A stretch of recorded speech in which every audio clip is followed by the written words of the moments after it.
ദൈവത്തിൻ്റെ അതിപരിശുദ്ധ നാമം വാഴ്ത്തപ്പെടുമാറാകട്ടെ. ഇന്നത്തെ വെസ്പർ സർവീസിലേക്ക് ഞാൻ ഏവരെയും സ്വാഗതം ചെയ്തുകൊള്ളുന്നു.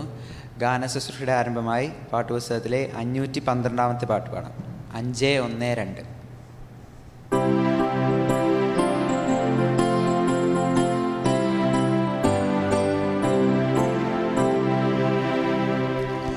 വീണ്ടെടുപ്പിൻ നാളെടുത്തിതാ, മാറ്റലേ ഞാൻ കേട്ടിടുന്നിതാ. ലോകമെങ്ങും പോകാം, സാക്ഷികളായി തീരാം, കാലമെല്ലാം തീരാറായല്ലോ.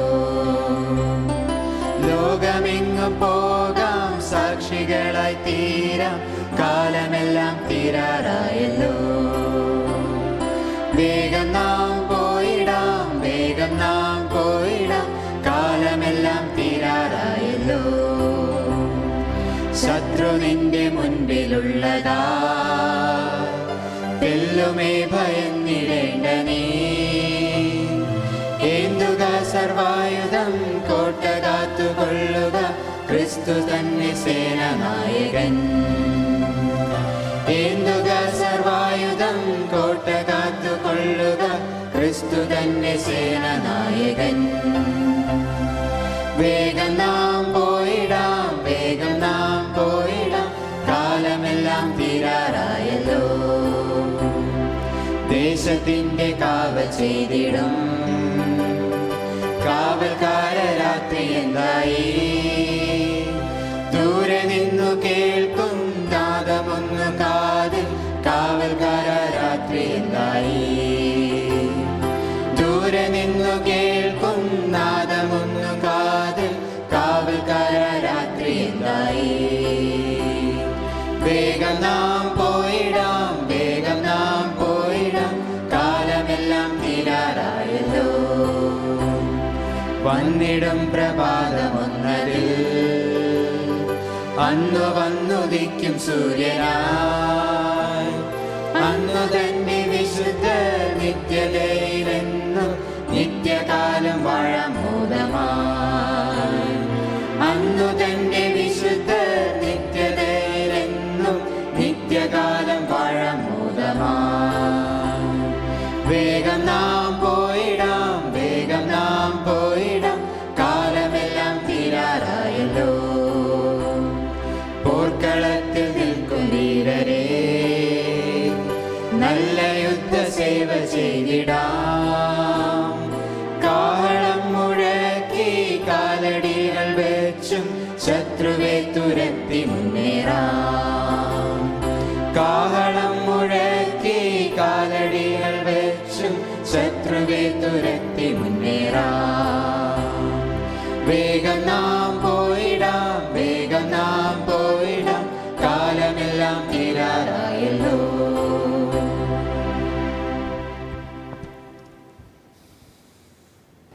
അടുത്തായി 570 പാട്ട് പാടാം. 5-7-0.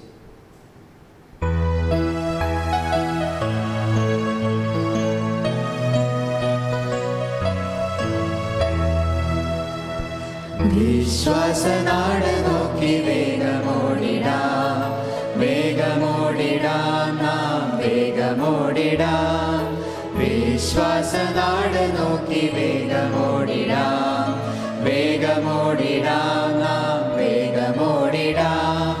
നമുക്കിവിടെ നിലനിൽക്കും നഗരമില്ലല്ലോ, നമുക്കിവിടെ നിലനിൽക്കും വീടില്ലല്ലോ. നമ്മുടെ വീട് ആ നിത്യമ വീട് വാനലോകത്തില്. നമ്മുടെ വീട് ആ നിത്യമ വീട് വാനലോകത്തില്. വിശ്വാസനാട് നോക്കി വേഗമോടിടാം, വേഗമോടിടാം, നാം വേഗമോടിടാം. വ്യാധിയുണ്ട്, കഷ്ടമുണ്ട് ഈ വീട്ടിൽ, മരണമുണ്ട്, ദുഃഖമുണ്ട് ഈ നാട്ടിൽ. രോഗമില്ല നാട്, രോഗിയില്ല വീട് വാനലോകത്തില്. രോഗമില്ല നാട്, രോഗിയില്ല വീട് വാനലോകത്തില്. വിശ്വാസനാട് നോക്കി വേഗമോടി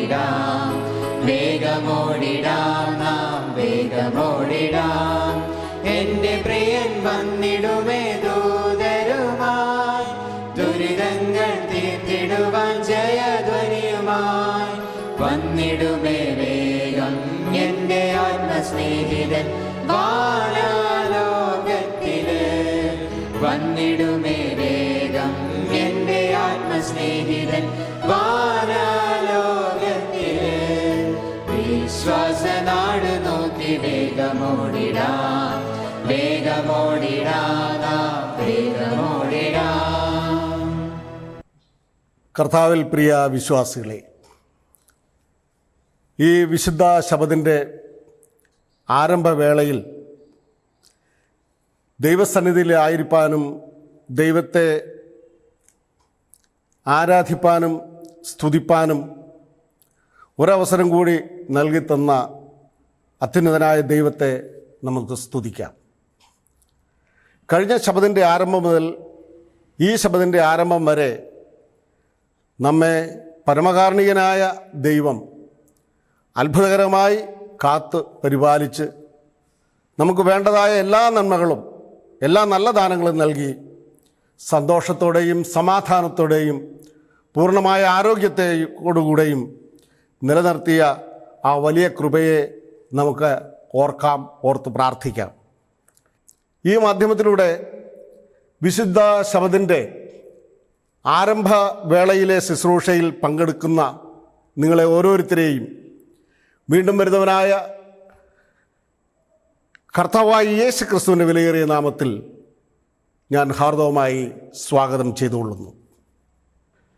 ഇന്ന് വെസ്പർ സർവീസിന് നമ്മളോട് തിരുവചനത്തിലൂടെ സംസാരിക്കുന്നത് കർത്താവിൻ്റെ ദാസനായ പാസ്റ്റർ സിൽസ്മോൻ ചാക്കോ അവർകളാണ്. അദ്ദേഹം തിരുവല്ലാമല സഭയുടെ പാസ്റ്ററായി ഇപ്പോൾ സേവനമനുഷ്ഠിച്ചുകൊണ്ടിരിക്കുകയാണ്. വിവിധമായ മേഖലകളിൽ പ്രവർത്തിക്കുവാൻ അദ്ദേഹത്തിന് കഴിഞ്ഞിട്ടുണ്ട്. അദ്ദേഹത്തിലൂടെ ദൈവത്തിൻ്റെ തിരുവചനത്തിലെ അത്ഭുതകരമായ മഹത്വകരമായ കാര്യങ്ങൾ നമുക്ക് പഠിക്കാം. അതിനായി വലിയവനായ ദൈവം തൻ്റെ പരിശുദ്ധാത്മാവ് മുഖാന്തരം അദ്ദേഹത്തെ ശക്തിപ്പെടുത്തുമാറാകട്ടെ. അദ്ദേഹത്തെ അതിനായി ഞാൻ ക്ഷണിച്ചുകൊള്ളുന്നു. നമ്മുടെ വെസ്പർ സർവീസിൻ്റെ ആരംഭമായി നമ്മുടെ പുതിയ പാഠപുസ്തകത്തിലെ സത്യപ്രദീപ ഗാനങ്ങളിലെ 632 പാട്ട് നമുക്ക് പാടാം.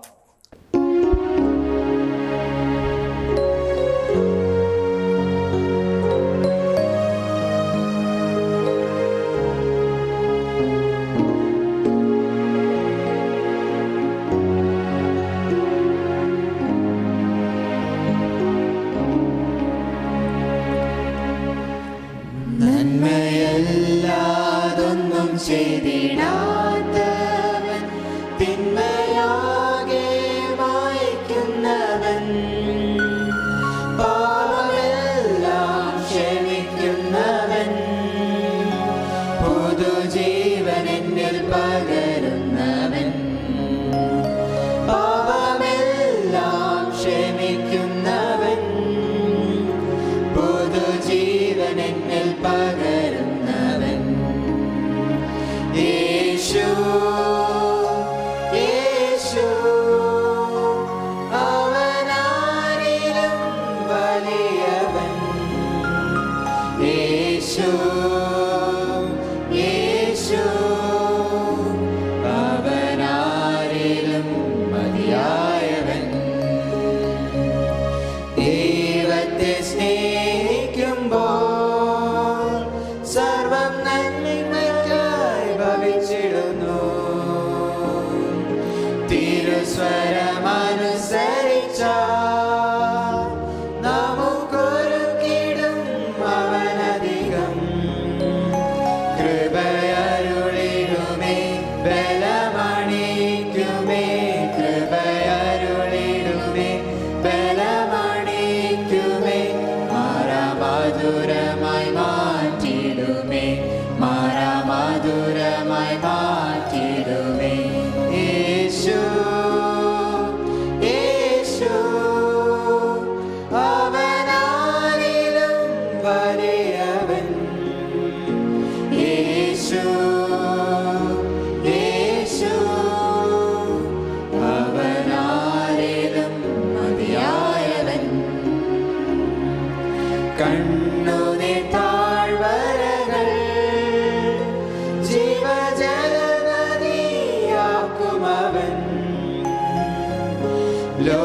മരണത്തിൻ ചങ്ങലകൾ മണിവീണയായി തീർക്കുമവൻ. സിയോൻ യാത്രയതിൽ മോക്ഷമാർഗമതിൽ, സിയോൻ യാത്രയതിൽ മോക്ഷമാർഗമതിൽ, സ്നേഹക്കോടിക്കീഴിൽ നയിക്കുന്നവൻ, സ്നേഹക്കോടിക്കീഴിൽ നയിക്കുന്നവൻ. യേശു യേശു അവനാരിലും വലിയവൻ. യേശു യേശു അവനാരിലും മതിയായവൻ.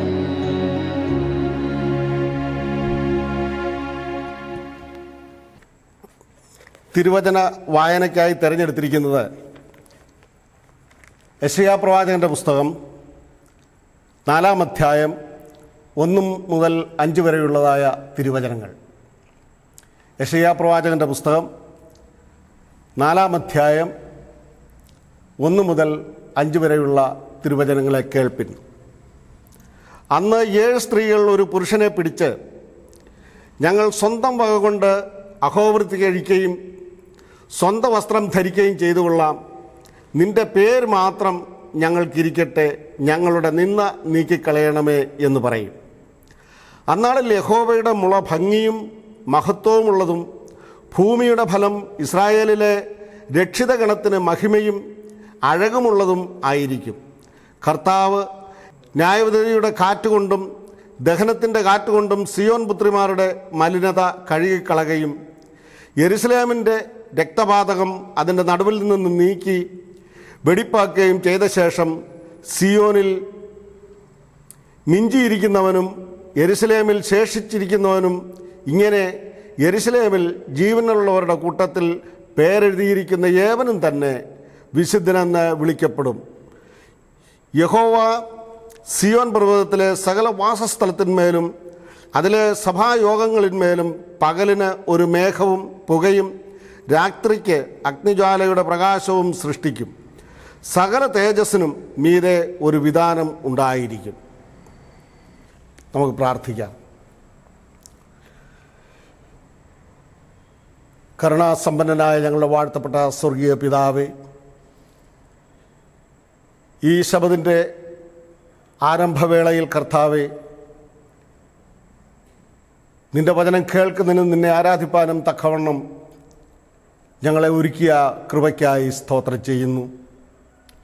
കർത്താവേ, ഇന്ന് ശുശ്രൂഷ നടത്തുന്നതായ നിൻ്റെ എല്ലാ മക്കളെയും തൃക്കൈയിൽ ഭരമേൽപ്പിക്കുന്നു. പരിശുദ്ധാത്മാവ് പകർന്ന് ശക്തിപ്പെടുത്തി കാലത്തിനനുസരിച്ച് നല്ലൊരു ദൂത് സമ്മാനിക്കുവാൻ കർത്താവ് വചനം സംസാരിക്കുന്ന ദാസനെ തൃക്കൈയിൽ ഭരമേൽപ്പിക്കുന്നു. പരിശുദ്ധാത്മാവിനെ നിറയ്ക്കുമാറാകണമേ എന്ന് പ്രാർത്ഥിക്കുന്നു. ഞങ്ങളുടെ സഭ മൊത്തമായി കർത്താവെ തിരുസന്നിധിയിൽ സമർപ്പിക്കുന്നു. സഭയുടെ ദൗത്യം കർത്താവെ പൂർണ്ണമായി നിറവേറ്റുവാൻ ഞങ്ങൾ ഓരോരുത്തരെയും സഹായിക്കുമാറാകണമേ. ഞങ്ങളുടെ അധികാരികൾക്കായി പ്രത്യേകമായി പ്രാർത്ഥിക്കുന്നു.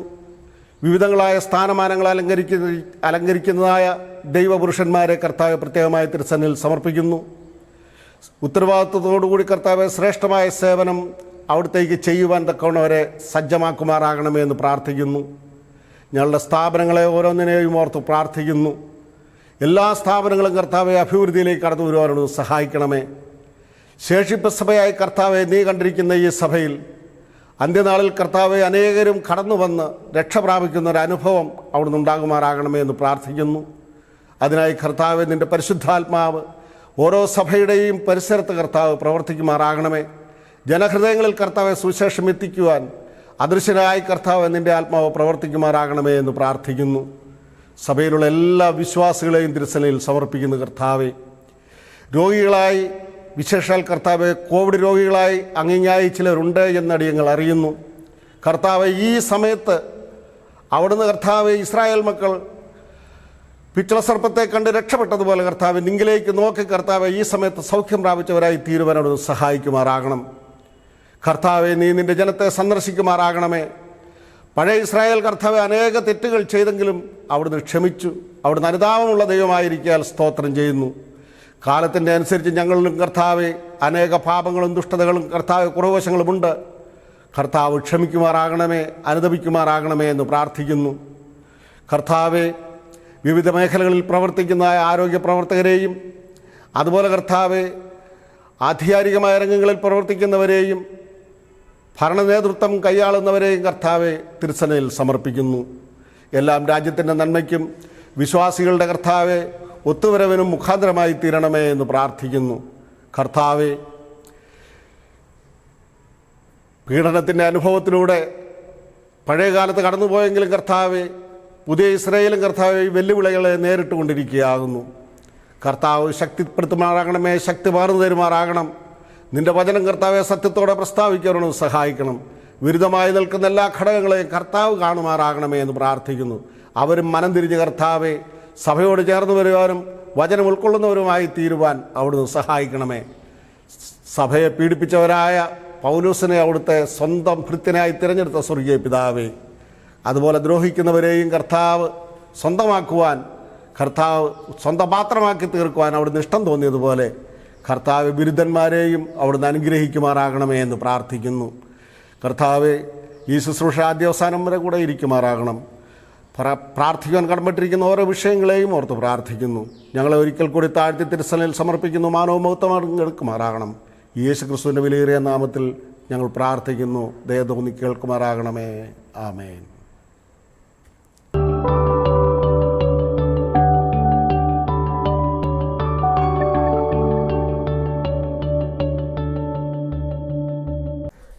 ദൈവത്തിൻ്റെ പരിശുദ്ധ നാമം വാഴ്ത്തപ്പെടുമാറാകട്ടെ. വീണ്ടും വരുന്ന യേശു ക്രിസ്തുവിൻ്റെ നാമത്തിൽ നിങ്ങൾക്കെല്ലാവർക്കും എൻ്റെ സ്നേഹവന്ദനം. എല്ലാവരെയും ഞാൻ ഇന്നത്തെ ഈ വെസ്പർ സർവീസിലേക്ക് സ്വാഗതം ചെയ്യുകയാണ്. നിങ്ങൾക്കെല്ലാവർക്കും ശബത്തിൻ്റെ സന്തോഷത്തെ ഞാൻ ആശംസിക്കുകയും ചെയ്യുന്നു. ഇന്ന് നിങ്ങളുടെ മുൻപാകെ ദൈവവചനവുമായി നിൽക്കുവാൻ തക്കവണ്ണം വലിയവനായ കർത്താവിനെ സഹായിച്ചതിൽ ആദ്യമായി ഞാൻ ദൈവത്തെ സ്തുതിക്കുന്നു, മഹത്വപ്പെടുത്തുന്നു. അതോടൊപ്പം തന്നെ എനിക്ക് അവസരം നൽകിയ north Kerala section president pastor Jose Prakash അവറുകളോടും പാസ്റ്റർ ബിനോയ് ചാക്കോ അവറുകളോടുമുള്ളതായ എൻ്റെ നന്ദിയെ ഞാൻ പ്രകാശിപ്പിക്കുന്നു. കഴിഞ്ഞ ശബദ് മുതൽ ഈ ശബദ് വരെ വലിയവനായ കർത്താവ് നമ്മളെ ഓരോരുത്തരെയും കാത്തു പരിപാലിച്ചു. അതുകൊണ്ട് തന്നെ നമുക്ക് ദൈവസന്നിധിയിൽ നന്ദിയോടെ ആയിരിക്കാം. ദൈവത്തെ ആരാധിപ്പാനും ദൈവത്തെ മഹത്വപ്പെടുത്തുവാനും ഒക്കെയും നമുക്ക് ലഭിക്കുന്ന അവസരങ്ങൾ അത് വിനിയോഗിക്കുകയും ഉപയോഗിക്കുകയും ദൈവത്തെ സ്തുതിക്കുവാൻ തക്കവണ്ണം ആ സമയങ്ങളൊക്കെയും മാറ്റിവെക്കുകയും ചെയ്യേണ്ടത് നമ്മുടെ ജീവിതത്തിൽ ഏറ്റവും പ്രധാനപ്പെട്ടതായ കാര്യമാണ്. ഇന്ന് അല്പനേരം ദൈവവചനവുമായി നിങ്ങളുടെ മുൻപിൽ നിൽക്കുമ്പോൾ ഇന്ന് സംസാരിക്കുവാൻ തക്കവണ്ണം ദൈവാത്മാവ് എന്നോട് പ്രേരിപ്പിച്ചതായ വാക്യം യെശയ്യാ പ്രവചന പുസ്തകം 4-ാം അധ്യായം അതിൻ്റെ 1-2 വാക്യങ്ങളാണ്. അവിടെ ഇപ്രകാരം വായിക്കുന്നു: അന്ന് 7 സ്ത്രീകൾ ഒരു പുരുഷനെ പിടിച്ച്, ഞങ്ങൾ സ്വന്തം വക കൊണ്ട് അഹോവൃത്തി കഴിക്കുകയും സ്വന്തം വസ്ത്രം ധരിക്കുകയും ചെയ്തു കൊള്ളാം. നിന്റെ പേർ മാത്രം ഞങ്ങൾക്ക് ഇരിക്കട്ടെ, ഞങ്ങളുടെ നിന്ന നീക്കിക്കളയണമേ എന്ന് പറയും. അന്നാളിൽ യഹോവയുടെ മുള ഭംഗിയും മഹത്വവും ഉള്ളതും ഭൂമിയുടെ ഫലം ഇസ്രായേലിലെ രക്ഷിത ഗണത്തിന് മഹിമയും അഴകും ഉള്ളതും ആയിരിക്കും. നമുക്കൊരു നിമിഷം കണ്ണുകളെ അടച്ച് പ്രാർത്ഥിക്കാം. ഞങ്ങളെ ഏറ്റവും അതിവാത്സല്യമായി സ്നേഹിക്കുന്ന നല്ല കർത്താവെ, നല്ല സമയത്തിന് നന്ദിയോടെ സ്തുതിക്കുന്നു നാഥ. ഈ വചനത്തിനായി നന്ദിയോടെ സ്തുതിക്കുന്നു. ഈ വചനം അടിയങ്ങൾക്ക് ഇന്ന് നൽകിയതിൽ നന്ദിയോടെ സ്തുതിക്കുന്നു പിതാവേ. ഈ വചനം അങ്ങയുടെ ആത്മാവിനാൽ എഴുതപ്പെട്ടതാണ് എന്ന് അടിയങ്ങൾ വിശ്വസിക്കുന്നു പിതാവേ. ഇന്ന് അടിയങ്ങൾ മേൽ അങ്ങയുടെ ആത്മാവിനെ നിറയ്ക്കുമാറാകണമെന്ന് പ്രാർത്ഥിക്കുന്നു പിതാവേ. കേൾക്കുന്നവരെ അങ്ങയുടെ കരങ്ങളിലേക്ക് സമർപ്പിക്കുന്നു. അവരിലും അങ്ങയുടെ ആത്മാവിനാൽ നിറയ്ക്കുമാറാണെന്ന് പ്രാർത്ഥിക്കുന്നു. വചനത്തിൻ്റെ ആത്മീയ അർത്ഥങ്ങളെ, വചനത്തിൻ്റെ മർമ്മങ്ങളെയൊക്കെ ഗ്രഹിപ്പാൻ തക്കവണ്ണം അടിയങ്ങൾ ഓരോരുത്തരെയും അവിടെ നിന്നും ശക്തീകരിക്കുമാറാകണമെന്ന് പ്രാർത്ഥിക്കുന്നു പിതാവേ. കർത്താവെ, അടിയങ്ങളായിരിക്കുന്നതായ സാഹചര്യം കോവിഡ് എന്നുള്ള മഹാമാരിയാൽ ഇപ്പോഴും ജനങ്ങൾ ബുദ്ധിമുട്ടുകൾ അനുഭവിക്കുന്നു നാഥ. അപ്രകാരമുള്ള സാഹചര്യത്തിലൊക്കെയും അത്ഭുതകരമായി കർത്താവെ ഒരു ദോഷവും തട്ടാതെ വണ്ണം അടിയങ്ങൾ ഓരോരുത്തരെയും അവിടെ നിന്ന് കാത്തുപരിപാലിക്കുന്നതിൽ നന്ദിയോടെ സ്തുതിക്കുന്നു നാഥ. കോവിഡ് ബാധിച്ച് ദുഃഖിതരായിരിക്കുന്നവരെ ഞങ്ങളുടെ കരങ്ങളിലേക്ക് സമർപ്പിക്കുന്നു. ശാരീരികമായ പ്രയാസങ്ങൾ അവർ അനുഭവിക്കുന്നു. കർത്താവ് ആർക്ക് സൗഖ്യം അവിടെ നിന്നും കൊടുക്കുമാറാണെന്ന് പ്രാർത്ഥിക്കുന്നു നാഥ. ഈ സമയം പിതാവേ, ഈ ശുശ്രൂഷ കേട്ടുകൊണ്ടിരിക്കുന്ന ഓരോരുത്തരെയും അങ്ങയുടെ കരങ്ങളിലേക്ക് സമർപ്പിക്കുന്നു. അവരെ അവിടെ നിന്ന് അനുഗ്രഹിക്കുമാറാണെന്ന് പ്രാർത്ഥിക്കുന്നു. ചോദിച്ചാൽ അധികം നമ്മൾ നിറയ്ക്കണം. എല്ലാം യേശുവിൻ്റെ നാമത്തിൽ തന്നെ ചോദിക്കുന്നു പിതാവേ, ആമേൻ. ഇന്ന് ഞാൻ നിങ്ങളോട് എൻ്റെ പേരെന്താണ് എന്ന് പറഞ്ഞ് പരിചയപ്പെടുത്തി തുടങ്ങുവാൻ തക്കവണ്ണം ആഗ്രഹിക്കുകയാണ്.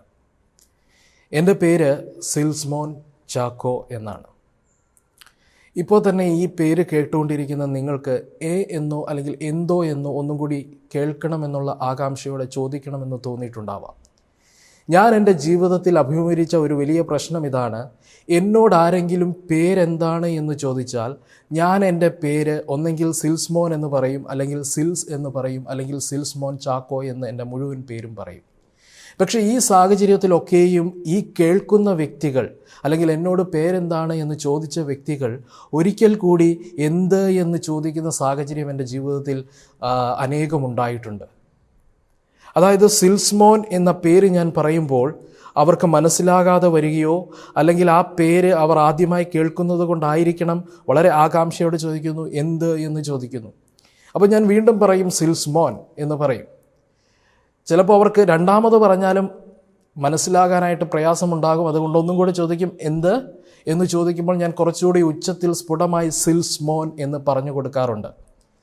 ചില സാഹചര്യങ്ങളിൽ ഹോസ്പിറ്റലുകളിലോ അല്ലെങ്കിൽ ഏതെങ്കിലും ഓഫീസുകളിലൊക്കെ പോകുമ്പോൾ എൻ്റെ പേര് എഴുതിയെടുക്കുവാൻ വേണ്ടി അവർ ശ്രമിക്കുമ്പോൾ അവരോട് ഞാൻ സ്പെല്ലിങ് കൂടി പറഞ്ഞു കൊടുക്കാറുണ്ട്, SILSMON. കാരണം ഈ പേര് പ്രൊണൗൺസ് ചെയ്യാൻ ബുദ്ധിമുട്ട്, കേൾക്കുന്നവർക്ക് ഒരു പുതുമ തോന്നുന്നു, അതുപോലെ തന്നെ അതിൻ്റെ സ്പെല്ലിങ് മനസ്സിലാക്കാനുള്ള പ്രയാസം. അങ്ങനെ ഒരു പ്രയാസമാണ് എൻ്റെ പേരിനെ സംബന്ധിച്ച് ഞാൻ അനുഭവിക്കുന്നത്. പലപ്പോഴും പലരും ആകാംക്ഷയോടെ ചോദിച്ചിട്ടുണ്ട്, ഇതൊരു വെറൈറ്റി പേരാണല്ലോ, ഇതൊരു വ്യത്യസ്തമായ പേരാണല്ലോ, ഇതാരാണ് നിങ്ങൾക്ക് ഈ പേര് നൽകിയത്, ഈ പേര് നിങ്ങൾക്ക് എവിടെ നിന്ന് ലഭിച്ചു എന്നൊക്കെയും ചോദിക്കാറുണ്ട്. ഈ ചോദ്യങ്ങൾക്കൊക്കെയും എനിക്ക് ഉത്തരം നൽകാൻ ഒരു പരിധിവരെ സാധിക്കും. പക്ഷേ പലപ്പോഴും പലരും ചോദിക്കുന്നു ഈ പേരിൻ്റെ അർത്ഥം എന്താണ് എന്ന് ചോദിക്കുമ്പോൾ എനിക്കതിന് ഒരു തരത്തിലും ഉത്തരം നൽകുവാൻ തക്കവണ്ണം ഇതുവരെയും സാധിച്ചിട്ടില്ല. കാരണം എൻ്റെ പേരിനൊരു പ്രത്യേക അർത്ഥമില്ല. സിൽസ്മോൻ എന്ന പേരിന് ഒരു പ്രത്യേക അർത്ഥമില്ല. ഞാൻ ഗൂഗിളിൽ നോക്കി ഈ പേരിട്ടവരോട് ചോദിച്ചു, ഈ പേരിട്ട് എൻ്റെ മാതാവിനോട് ഞാൻ ചോദിച്ചു, എൻ്റെ പിതാവിനോട് ചോദിച്ചു, ആർക്കും തന്നെ ഇതിൻ്റെ അർത്ഥം അറിയില്ല. ഒരിക്കൽ എൻ്റെ ഒരു സുഹൃത്ത് പറഞ്ഞു, എന്താണ് നിൻ്റെ ഈ പേരിൻ്റെ അർത്ഥം എന്ന് ചോദിച്ചപ്പോൾ ഞാൻ പറഞ്ഞു, ഒരു അർത്ഥവും ഇല്ലാത്ത ഒരു പേരാണെന്ന് പറഞ്ഞു. അപ്പോൾ അദ്ദേഹം പറഞ്ഞത്, നിൻ്റെ ജീവിതം പോലെയാണോ എന്ന് ചോദിച്ചു. ഒരു തമാശയ്ക്ക് ചോദിച്ചതാണ്. എന്നെ കേൾക്കുന്ന എൻ്റെ പ്രിയപ്പെട്ടവരെ, എൻ്റെ പേരിന് ഒരു അർത്ഥമില്ല, ഞാൻ സമ്മതിക്കുന്നു. ലോകത്തിൽ അർത്ഥമില്ലാത്ത പേരുകളുണ്ട് എന്നുള്ളതിൽ സംശയവുമില്ല. പക്ഷേ എല്ലാ പേരുകളും, ഭൂരിഭാഗം പേരുകൾക്കും അർത്ഥമുണ്ട് എന്ന് കാണാൻ കഴിയുന്നുണ്ട്. ഉദാഹരണത്തിന് നമ്മളൊരു കുഞ്ഞ് ജനിച്ചതിന് ശേഷം ആ കുഞ്ഞിന് പേരിടുവാൻ വേണ്ടി ആ കുഞ്ഞിൻ്റെ മാതാപിതാക്കൾ ഒരുപാട് പേരുകൾ സെലക്ട് ചെയ്യാറുണ്ട്. അപ്പോൾ ആ പേരുകളൊക്കെ സെലക്ട് ചെയ്യുന്നത് ഇപ്രകാരമാണ്: ഒരു അർത്ഥമുള്ള പേര്, അല്ലെങ്കിൽ കേൾക്കാൻ ഇമ്പകരമായിട്ടുള്ള ഒരു പേര്, പറയാൻ അല്ലെങ്കിൽ പറയുമ്പോൾ ആൾക്കാർക്ക് ആകർഷണം തോന്നുന്ന പേരുകളൊക്കെയും എന്ത് ചെയ്യുന്നു, ഈ മാതാപിതാക്കൾ തൻ്റെ കുഞ്ഞുങ്ങൾക്ക് ഇടുവാൻ വേണ്ടി കണ്ടെത്താറുണ്ട്. വേദപുസ്തകം ഉടനീളം പരിശോധിക്കുമ്പോൾ വേദപുസ്തകത്തിൽ അനേക പേരുകളെ കാണാൻ കഴിയുന്നുണ്ട്. വ്യക്തികൾക്കിടുന്ന ഓരോ പേരുകൾക്കും അതിൻ്റേതായ അർത്ഥമുണ്ട് എന്ന് വളരെ വ്യക്തമായി വേദപുസ്തകത്തിൽ നിന്ന് നമുക്ക് മനസ്സിലാക്കാൻ തക്കവണ്ണം സാധിക്കുന്നുണ്ട്. ആ വ്യക്തി ജനിച്ചതിൻ്റെ ഉദ്ദേശം, അല്ലെങ്കിൽ ജനിച്ച സാഹചര്യം, അല്ലെങ്കിൽ ജനിക്കാനുണ്ടായ കാരണം, ഇതൊക്കെയും കണക്കിലെടുത്തുകൊണ്ട് അല്ലെങ്കിൽ ഇതിൻ്റെയൊക്കെയും അടിസ്ഥാനത്തിൽ പേരുകൾ ഇടുന്നതായിട്ട് വേദപുസ്തകത്തിൽ നിന്ന് മനസ്സിലാക്കാൻ തക്കവണ്ണം സാധിക്കുന്നുണ്ട്. ശിംശോനെ സംബന്ധിച്ച് ബലവാനായ മനുഷ്യൻ, അതുപോലെ ഏശാവിനെ സംബന്ധിച്ച് ചുമന്ന മനുഷ്യൻ, യാക്കോബ്, ഇസഹാക്ക്, അബ്രഹാം, ഇവർക്കൊക്കെയും ആ പേരുകൾ നൽകുമ്പോൾ ആ പേരിന് ഒരു അർത്ഥമുണ്ട്. ഒന്നെങ്കിൽ അവൻ്റെ സാഹചര്യവുമായി, ജനിച്ച സാഹചര്യവുമായി ബന്ധപ്പെട്ടോ, അല്ലെങ്കിൽ ആ ജനനത്തിൻ്റെ ഉദ്ദേശവുമായി ബന്ധപ്പെട്ടോ, അല്ലെങ്കിൽ അവൻ ഭാവിയിൽ ചെയ്യാൻ പോകുന്ന വലിയ ശുശ്രൂഷയുമായി ബന്ധപ്പെട്ടോ, കർത്താവായ യേശു ക്രിസ്തുവിൻ്റെ നാമത്തിന് പോലും അർത്ഥമുണ്ട് എന്ന് കാണാൻ തക്കവണ്ണം സാധിക്കുന്നുണ്ട്. ഇന്ന് ഞാൻ നിങ്ങളോട് പറയുവാൻ തക്കവണ്ണം ആഗ്രഹിക്കുന്നത്, വേദപുസ്തകത്തിൽ, പ്രത്യേകിച്ച് പുതിയ സാക്ഷ്യ പുസ്തകങ്ങളിൽ, ന്യൂ ടെസ്റ്റ്മെൻറ്റിൽ ആദ്യ നൂറ്റാണ്ട്, കർത്താവായ യേശു ക്രിസ്തുവിന് ശേഷം ആദ്യ നൂറ്റാണ്ട് മുതൽ തന്നെ വളരെ പോപ്പുലറായിട്ടുള്ളതായ ഒരു പേരിനെ കുറിച്ചും അതുമായി ബന്ധപ്പെട്ടുകൊണ്ട് ഒരു ആശയം നിങ്ങളുമായി പങ്കുവെക്കുവാൻ തക്കവണ്ണമാണ് ഞാൻ താല്പര്യപ്പെടുന്നത്. ആ പേര് മറ്റൊന്നുമല്ല, സൈമൺ എന്ന നാമമാണ്. പുതിയ നിയമ പുസ്തകത്തിൽ തന്നെ സൈമൺ എന്ന പേര് ഏകദേശം 9 വ്യക്തികൾക്ക് ഉള്ളതായിട്ട് രേഖപ്പെടുത്തിയിട്ടുണ്ട്. പഴയ നിയമത്തിൽ അല്ലെങ്കിൽ പഴയ സാക്ഷ്യ പുസ്തകത്തിൽ ഈ നാമം നമ്മൾ കാണുന്നത്, അല്ലെങ്കിൽ ഈ പേര് നമ്മൾ കാണുന്നത് യാക്കോബിൻ്റെ 2ാമത്തെ മകന് നൽകുന്നതായിട്ടാണ്. അവിടെ ഷിമയോൻ എന്നാണ് ആ പേര് നൽകിയിരിക്കുന്നത് എന്ന് വളരെ വ്യക്തമായി മനസ്സിലാക്കാൻ തക്കവണ്ണം സാധിക്കുന്നു. ആ പേരിൻ്റെ അർത്ഥം ഇതാണ്: ഹീ ഹാസ് ഹേർഡ് എന്നാണ്, അല്ലെങ്കിൽ ലിസൺഡ്, അല്ലെങ്കിൽ കേട്ടു, അല്ലെങ്കിൽ ശ്രദ്ധിച്ചു എന്നുള്ളതാണ് ആ പേരിൻ്റെ അർത്ഥം. പുതിയ സാക്ഷ്യ പുസ്തകത്തിൽ ഞാൻ പറഞ്ഞതുപോലെ ഏകദേശം 9 വ്യക്തികൾക്ക് തന്നെ ഈ പേരുള്ളതായിട്ട് നമ്മൾ കാണുന്നു. ഞാൻ പറഞ്ഞു, ആദ്യ നൂറ്റാണ്ട് മുതൽ തന്നെ ഇത് വളരെ പോപ്പുലറായിട്ടുള്ളതായ ഒരു പേരാണ്. കർത്താവായ യേശു ക്രിസ്തുവിൻ്റെ ഒരു ശിഷ്യൻ്റെ പേര് കൂടിയാണിത്. പത്രോസിൻ്റെ യഥാർത്ഥ പേര് ശീമോൻ എന്നാണ് എന്ന് വളരെ വ്യക്തമായി നമുക്ക് മനസ്സിലാക്കാൻ തക്കവണ്ണം സാധിക്കുന്നു. ഇന്ന് പുതിയ സാക്ഷ്യ പുസ്തകത്തിൽ രേഖപ്പെടുത്തിയിരിക്കുന്ന 9, അല്ലെങ്കിൽ ഈ പേര് രേഖപ്പെടുത്തിയിരിക്കുന്ന 9 വ്യക്തികളിൽ നിന്നും ഏകദേശം 4-5 വ്യക്തികളെ ആദ്യമായി നമുക്കൊന്ന് പരിചയപ്പെട്ടതിന് ശേഷം മുൻപോട്ട് കടന്നു പോകാമെന്ന് ഞാൻ ചിന്തിക്കുകയാണ്. ഞാൻ ഇവരെയൊക്കെയും നിങ്ങളെ പരിചയപ്പെടുത്തുന്നത് നിങ്ങൾക്കെല്ലാവർക്കും സുപരിചിതമായ വേദപുസ്തക കഥാപാത്രങ്ങളാണ് എങ്കിലും ഇന്ന് ഒരു ചുരുക്കമായെങ്കിലും അവരെക്കുറിച്ച് പറഞ്ഞതിന് ശേഷം എൻ്റെ ആശയത്തിലേക്ക് കടക്കുവാൻ തക്കവണ്ണം ഞാൻ താല്പര്യപ്പെടുകയാണ്. ഒന്നാമതായി കർത്താവായ യേശു ക്രിസ്തുവിൻ്റെ ശിഷ്യനായ ശീമോനെക്കുറിച്ച് വളരെ വ്യക്തമായി അവിടെ പറയുന്നുണ്ട്. യോഹന്നാൻ 18-ാം അധ്യായം അതിൻ്റെ 10-ാമത്തെ വാക്യത്തിൽ ഈ ശീമോനെക്കുറിച്ച് പറയുന്നത്: ശീമോൻ പത്രോസ് തനിക്കുള്ള വാൾ ഊരി മഹാപുരോഹിതന്റെ ദാസനെ വെട്ടി അവൻ്റെ വലതു കാത് അറുത്തു കളഞ്ഞു. കർത്താവായ യേശു ക്രിസ്തുവിൻ്റെ ശിഷ്യനായ ശീമോനെ സംബന്ധിച്ച് നമുക്ക് ഏറ്റവും അടുത്തറിയാവുന്ന ഒരു വ്യക്തിത്വമാണ്. കർത്താവായ യേശു ക്രിസ്തുവിനോട് ചേർന്ന് നിന്നതും കർത്താവായ യേശു ക്രിസ്തുവിനെ വളരെ സ്നേഹിക്കുകയും ആത്മാർത്ഥമായി കാണുകയും ചെയ്തതായ ഒരു വ്യക്തിയാണ് ഈ ശീമോൻ പത്രോസ് എന്ന് വളരെ വ്യക്തമായി മനസ്സിലാക്കാൻ കഴിയുന്നു. പക്ഷേ ഇദ്ദേഹത്തിൻ്റെ സ്വഭാവം എന്ന് പറയുന്നത് ഒരു എടുത്തുചാട്ടത്തിൻ്റെ സ്വഭാവമുള്ള വ്യക്തിയായിരുന്നു. ദേഷ്യം പെട്ടെന്നും വരുന്നതായ ഒരു സ്വഭാവമുള്ള വ്യക്തിയായിരുന്നു എന്ന് നമുക്ക് മനസ്സിലാക്കാൻ തക്കവണ്ണം സാധിക്കുന്നുണ്ട്. പക്ഷേ പിൽക്കാലത്ത് പത്രോസ് കർത്താവായ യേശു ക്രിസ്തുവിൻ്റെ സുവിശേഷി, അല്ലെങ്കിൽ കർത്താവായ യേശു ക്രിസ്തു അയച്ചതായ ദൗത്യം പൂർത്തീകരിക്കുന്നതിൽ വലിയ പങ്ക് വഹിച്ചിട്ടുണ്ട് എന്ന് നമുക്ക് വളരെ വ്യക്തമായി മനസ്സിലാക്കുവാൻ തക്കവണ്ണം സാധിക്കുന്നുണ്ട്. കർത്താവായ യേശു ക്രിസ്തുവിൻ്റെ ഉള്ളതായ ആത്മാർത്ഥത അവൻ്റെ ശുശ്രൂഷയിൽ നമുക്ക് കാണുവാൻ കഴിയുന്നു. അപ്പോൾ ഈ ശീമോനെക്കുറിച്ച് നമ്മൾ ചിന്തിക്കുമ്പോൾ അദ്ദേഹത്തിൻ്റെ ക്യാരക്ടർ, അല്ലെങ്കിൽ അദ്ദേഹത്തിൻ്റെ സ്വഭാവം എന്ന് പറയുന്നത്, അദ്ദേഹത്തിൻ്റെ മനോഭാവം എന്ന് പറയുന്നത്, അദ്ദേഹത്തിൻ്റെ ചിന്ത എന്ന് പറയുന്നത് ദേഷ്യവും അതുപോലെ തന്നെ എടുത്തുചാട്ടവുമുണ്ട്. അതുപോലെ തന്നെ തൻ്റെ ഗുരുവിനോട്, അല്ലെങ്കിൽ തൻ്റെ ദൈവത്തോട് ആത്മാർത്ഥതയും സ്നേഹവും ഉള്ളതായ ഒരു മനുഷ്യനാണ് ഈ ശീമോൻ പത്രോസ് എന്ന് മനസ്സിലാക്കാൻ കഴിയുന്നു. മത്തായി എഴുതിയ സുവിശേഷം 26-ാം അധ്യായം 6-ാമത്തെ വാക്യത്തിൽ യേശു ബഥാനിയയിൽ കുഷ്ഠരോഗിയായിരുന്ന ശീമോൻ്റെ വീട്ടിൽ ഇരിക്കുമ്പോൾ ഒരു സ്ത്രീ വിലയേറിയ പരിമള തൈലം നിറഞ്ഞ ഒരു കൽഭരണി എടുത്തുകൊണ്ട് അവൻ്റെ അടുക്കൽ വന്നു. അവൻ പന്തിയിലിരിക്കുമ്പോൾ അത് അവൻ്റെ തലയിൽ ഒഴിച്ചു. ഇവിടെ കുഷ്ഠരോഗി ആയിരുന്ന ഒരു ശിമയോനെക്കുറിച്ച് വളരെ വ്യക്തമായി പറയുകയാണ്, അല്ലെങ്കിൽ കുഷ്ഠരോഗി ആയിരുന്ന ഒരു ശീമോനെക്കുറിച്ച് വളരെ വ്യക്തമായി പറയുകയാണ്. ഈ ശീമോനെ സംബന്ധിച്ചിടത്തോളം അവൻ ഒരു കാലഘട്ടത്തിൽ കുഷ്ഠരോഗി ആയിരുന്നു. അവന് സൗഖ്യം ലഭിച്ചു. ഇപ്പോൾ അവൻ കുഷ്ഠരോഗിയല്ല. അതുകൊണ്ട് തന്നെ അവൻ ക്രിസ്തുവിനെ വിളിച്ച് ഒരു ആഹാരം കൊടുക്കുവാൻ, അല്ലെങ്കിൽ ഒരു വിരുന്ന് കൊടുക്കുവാൻ തക്കവണ്ണം തീരുമാനിച്ച് അങ്ങനെ ക്രിസ്തു അവൻ്റെ ഭവനത്തിൽ വിരുന്ന് കഴിച്ചുകൊണ്ടിരുന്ന, അല്ലെങ്കിൽ യേശു അവൻ്റെ ഭവനത്തിൽ വിരുന്ന് കഴിച്ചുകൊണ്ടിരുന്ന സാഹചര്യത്തിൽ ഒരു സ്ത്രീ വിലയേറിയ പരിമള തൈലം കൊണ്ടുവന്ന് ക്രിസ്തുവിൻ്റെ തലയിൽ പൂശുന്നതായിട്ട് നമുക്ക് ഇവിടുന്ന് വായിച്ച് മനസ്സിലാക്കുന്നു. ഇതിൻ്റെ പശ്ചാത്തലമൊക്കെയും നമുക്ക് വളരെ വ്യക്തമായിട്ട് അറിയാവുന്നതായ കാര്യമാണ്. ഒരുപക്ഷെ ഈ കുഷ്ഠരോഗിയെ സംബന്ധിച്ചിടത്തോളം കർത്താവായ യേശു ക്രിസ്തുവിനോട് അത്ര സ്നേഹവും ആത്മാർത്ഥതയും ഉള്ളത് ഈ കുഷ്ഠരോഗിയെ ദൈവം സൗഖ്യമാക്കിയത് കൊണ്ടാവണം.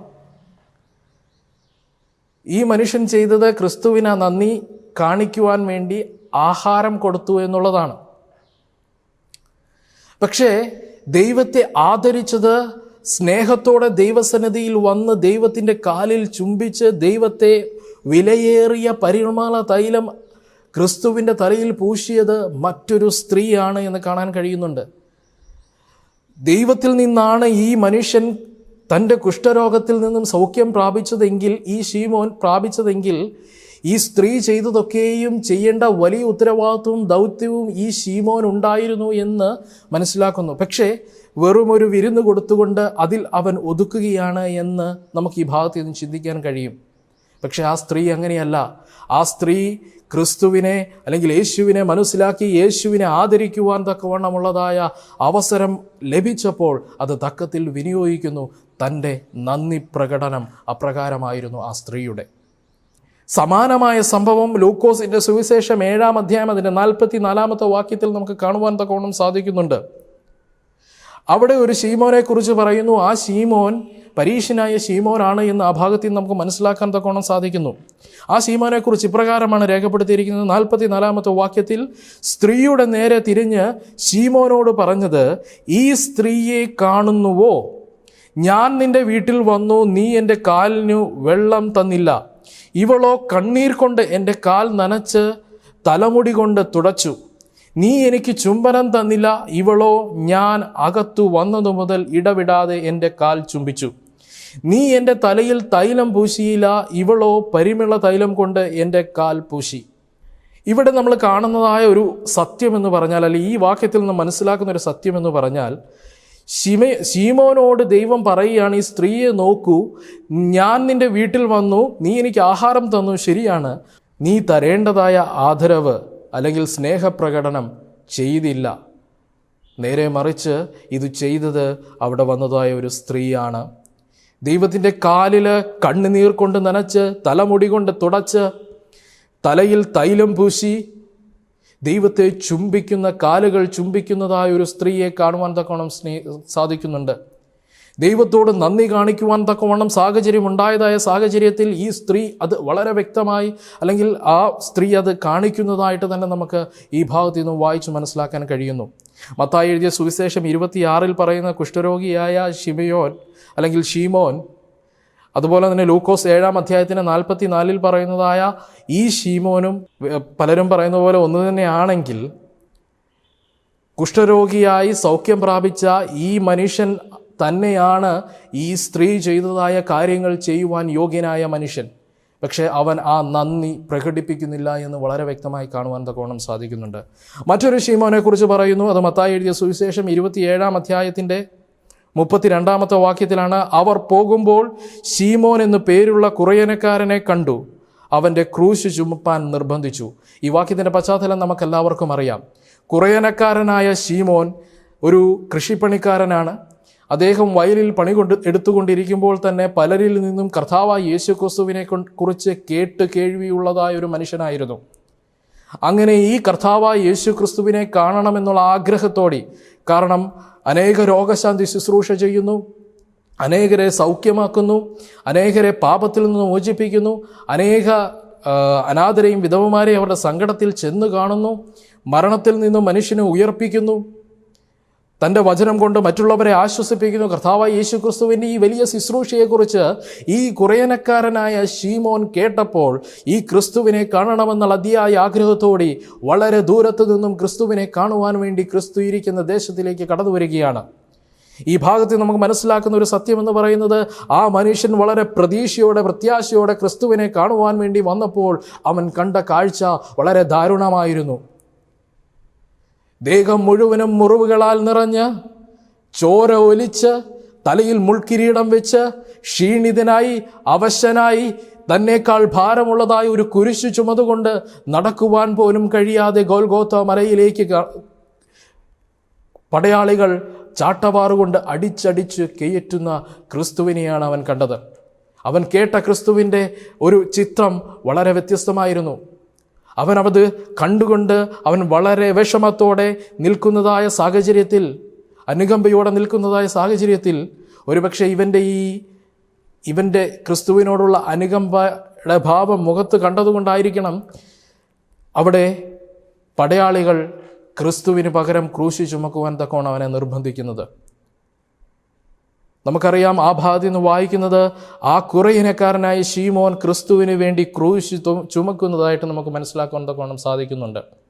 എന്നെ കേൾക്കുന്ന എൻ്റെ പ്രിയപ്പെട്ടവരെ, ഇവിടെ ഒരു സൈമണെ കുറിച്ച് അല്ലെങ്കിൽ ശീമോനെ കുറിച്ച് നമ്മൾ മനസ്സിലാക്കുന്നത് കർത്താവായ യേശു ക്രിസ്തുവോട് അനുകമ്പ കാണിക്കുകയും കർത്താവായ യേശു ക്രിസ്തുവിൻ്റെ വേല അല്ലെങ്കിൽ ദൗത്യം പൂർത്തിയാക്കുവാൻ വേണ്ടി ക്രിസ്തുവിനെ സഹായിക്കുന്ന ഒരു ശീമോനെ നമുക്ക് കാണാൻ കഴിയുന്നു.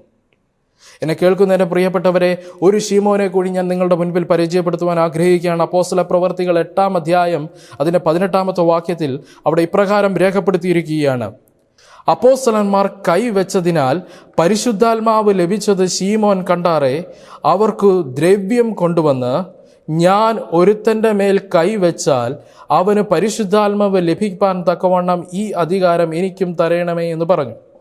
പത്രോസ് അവനോട്, ദൈവത്തിൻ്റെ ദാനം പണത്തിന് വാങ്ങിക്കൊള്ളാം എന്നു നീ നിരൂപിക്കൊണ്ട് നിന്റെ പണം നിന്നോടുകൂടെ നശിച്ചു പോകട്ടെ.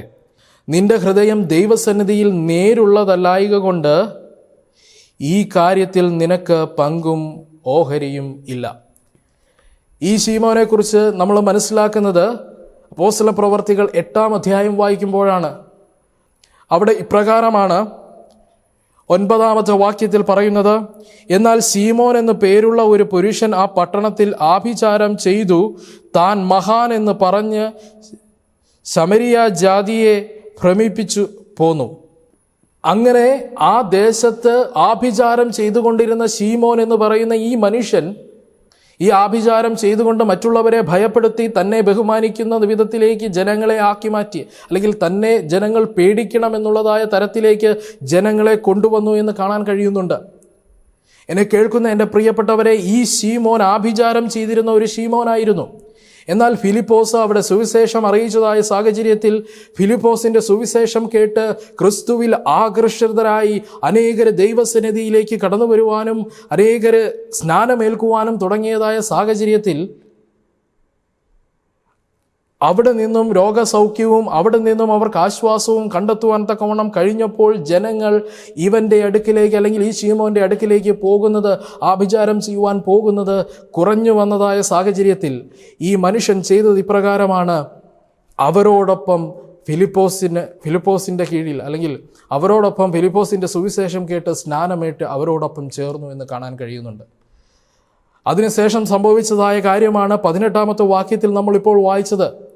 കർത്താവ് പത്രോസിനെ അങ്ങോട്ട് അയക്കുകയാണ്, പരിശുദ്ധാത്മാവിനെ നൽകി അവിടുത്തെ ശുശ്രൂഷയ്ക്ക് ഫിലിപ്പോസിനെ സഹായിക്കുന്നതിന് വേണ്ടി. ഇവർ വന്ന് ജനത്തിന് പരിശുദ്ധാത്മാവിനെ നൽകുകയും അനേകർ സൗഖ്യം പ്രാപിക്കുകയും അത്ഭുതങ്ങൾ നടക്കുകയും ചെയ്യുന്നത് കണ്ടപ്പോൾ ഈ മനുഷ്യൻ്റെ ഉള്ളിൽ അവൻ്റെ ആഗ്രഹം അതിയായിട്ട് അവൻ അതുവരെയും ആഭിചാരത്തിലൂടെ സമ്പാദിച്ച സമ്പാദ്യമൊക്കെയും കൊണ്ടുവന്ന് ഈ ഫിലിപ്പോസിൻ്റെയും പത്രോസിൻ്റെയും ഒക്കെയും കാൽക്കീഴിൽ വെച്ചതിന് ശേഷം പറയുകയാണ്, ഈ കഴിവ് അല്ലെങ്കിൽ ഈ പരിശുദ്ധാത്മാവിൻ്റെ അഭിഷേകം എനിക്ക് ഈ പണം എടുത്തതിന് ശേഷം തരിക, കാരണം എനിക്കും ഇത് ചെയ്യണമെന്ന് പറയുകയാണ്. നോക്കണം, ദൈവത്തിൻ്റെ ദാനത്തെക്കുറിച്ച് അവൻ്റെ കാഴ്ചപ്പാട്, അവൻ്റെ മനോഭാവം, അതിനോടവൻ പ്രതികരിച്ചത്, അവൻ്റെ മാനരസം അല്ലെങ്കിൽ അവൻ്റെ പെരുമാറ്റം നിങ്ങൾ ശ്രദ്ധിച്ചോ? ഇവിടെ നമ്മൾ മനസ്സിലാക്കുന്ന ഒരു സത്യം, ഇങ്ങനെ ഒരു ശീമോൻ ദൈവസന്നിധിയിലേക്ക് വന്നു ആഭിചാരം ചെയ്തിരുന്ന ഒരു വ്യക്തിയാണ്. ഇത് കർത്താവായ യേശു ക്രിസ്തുവിൻ്റെ ശേഷം അപ്പോസ്തലന്മാർ തൻ്റെ ശുശ്രൂഷ ചെയ്യുന്ന ആദ്യ നൂറ്റാണ്ടിൽ തന്നെ സംഭവിച്ചു തുടങ്ങിയതായ കാര്യമാണ്. ഇത് ഇന്നും ഈ ലോകത്തിൽ നിലനിൽക്കുന്നു എന്നുള്ളതാണ് സത്യം. എന്നെ കേൾക്കുന്ന എൻ്റെ പ്രിയപ്പെട്ടവരെ, ഇന്ന് ഞാൻ നിങ്ങളെ പരിചയപ്പെടുത്തിയത് 4 ശീമോൻ എന്ന് പേരുള്ളതായ വ്യക്തികളെയാണ്. പക്ഷേ 4 പേർക്കും ഉള്ളത് ഒരേ പേരാണ്. കുറയനക്കാരനായ ശീമോൻ പത്രോസ്, കുഷ്ഠരോഗിയായ ശീമോൻ, പരീശനായ ശീമോൻ, അതുപോലെ തന്നെ അപ്പോസ്തലന്മാരുടെ കാലഘട്ടത്തിൽ ആഭിചാരം ചെയ്തിരുന്ന ഒരു ശീമോൻ. ഇവർക്കെല്ലാവർക്കും ഉണ്ടായിരുന്നത് ഒരേ നാമമാണ്, അല്ലെങ്കിൽ ഒരേ പേരാണ്. ആ പേരിൻ്റെ അർത്ഥം വേദപുസ്തകത്തിൽ നൽകിയിരിക്കുന്നത് ഹി ഹാസ് ഹേർഡ്, അല്ലെങ്കിൽ അവൻ കേട്ടു, അല്ലെങ്കിൽ ശ്രദ്ധിച്ചു, അല്ലെങ്കിൽ കേട്ടു എന്നുള്ള അർത്ഥമാണ്. ഞാൻ നിങ്ങളോട് പറയുവാൻ തക്കോണം ആഗ്രഹിക്കുന്ന ആശയം ഇതാണ് എൻ്റെ പ്രിയപ്പെട്ടവരെ. ഇവർക്കെല്ലാവർക്കും ഒരേ നാമമാണ്, ഒരേ അർത്ഥമുള്ള പേരാണ് ഉണ്ടായിരുന്നതെങ്കിലും ഈ വ്യക്തികൾക്കൊക്കെയും വ്യക്തിപരമായിട്ട് വ്യത്യസ്തമായിട്ടുള്ള സ്വഭാവ രീതികളായിരുന്നു ഉണ്ടായിരുന്നതെന്ന് നമുക്ക് മനസ്സിലാക്കുവാൻ തക്കോണം സാധിക്കുന്നു.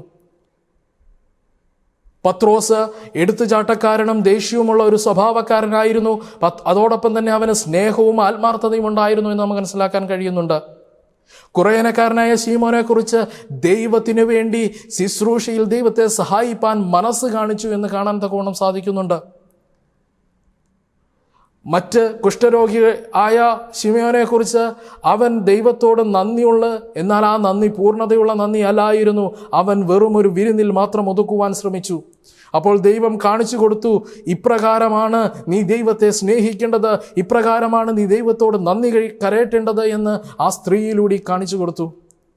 പരീശന്റെ ഭവനത്തിലും അതുതന്നെയാണ് സംഭവിച്ചത്. പരീശനായ ശീമോന്റെ ഭവനത്തിലും അതുതന്നെയാണ് സംഭവിച്ചത്. 4 ആൾക്കാരെ കാണിക്കുവാൻ വേണ്ടി ക്രിസ്തുവിനെ വിളിച്ച് സ്നേഹമുണ്ട് എന്ന് പറയുന്നതിന് വേണ്ടി ഒരു വിരുന്ന് നൽകുക, അല്ലെങ്കിൽ അവൻ്റെ ഭവനത്തിൽ വന്ന ക്രിസ്തുവിനെ അവൻ ഒന്ന് മര്യാദയോടെ കരുതുവാനോ ശ്രമിച്ചില്ല എന്ന് കാണുവാൻ തക്കോണം സാധിക്കുന്നു. അവിടെയും ഒരു സ്ത്രീയാണ് ക്രിസ്തുവിനെ ചുംബിക്കുകയും പരിമളതൈലം പൂശുകയും കാലിൽ കണ്ണുനീർ കൊണ്ട് കാൽ കഴുകുകയും മുടി കൊണ്ട് തുടയ്ക്കുകയും ചെയ്തത് എന്ന് മനസ്സിലാക്കുവാൻ തക്കോണം സാധിക്കുന്നു. നോക്കണം, 4 പേരുടെയും പേരൊന്ന്, അർത്ഥമൊന്ന്, പക്ഷേ സ്വഭാവം വ്യത്യസ്തം, മനോഭാവം വ്യത്യസ്തം, ചിന്താഗതി വ്യത്യസ്തം, അവരുടെ മാനസികം അല്ലെങ്കിൽ അവരുടെ പെരുമാറ്റം വ്യത്യസ്തം. എന്നെ കേൾക്കുന്ന എൻ്റെ പ്രിയപ്പെട്ടവരെ, ഇന്ന് ഞാൻ നിങ്ങളോട് പറയുവാൻ തക്കോണം ആഗ്രഹിക്കുന്നത്, ഒരു സഭയായി, ഒരു സമൂഹമായി, ഒരു വ്യക്തിയായി നമുക്കെല്ലാവർക്കും ഒരു പേര് ദൈവം നൽകിയിട്ടുണ്ട്. ആ പേരെന്താണ് എന്ന് നിങ്ങൾക്കറിയാമോ?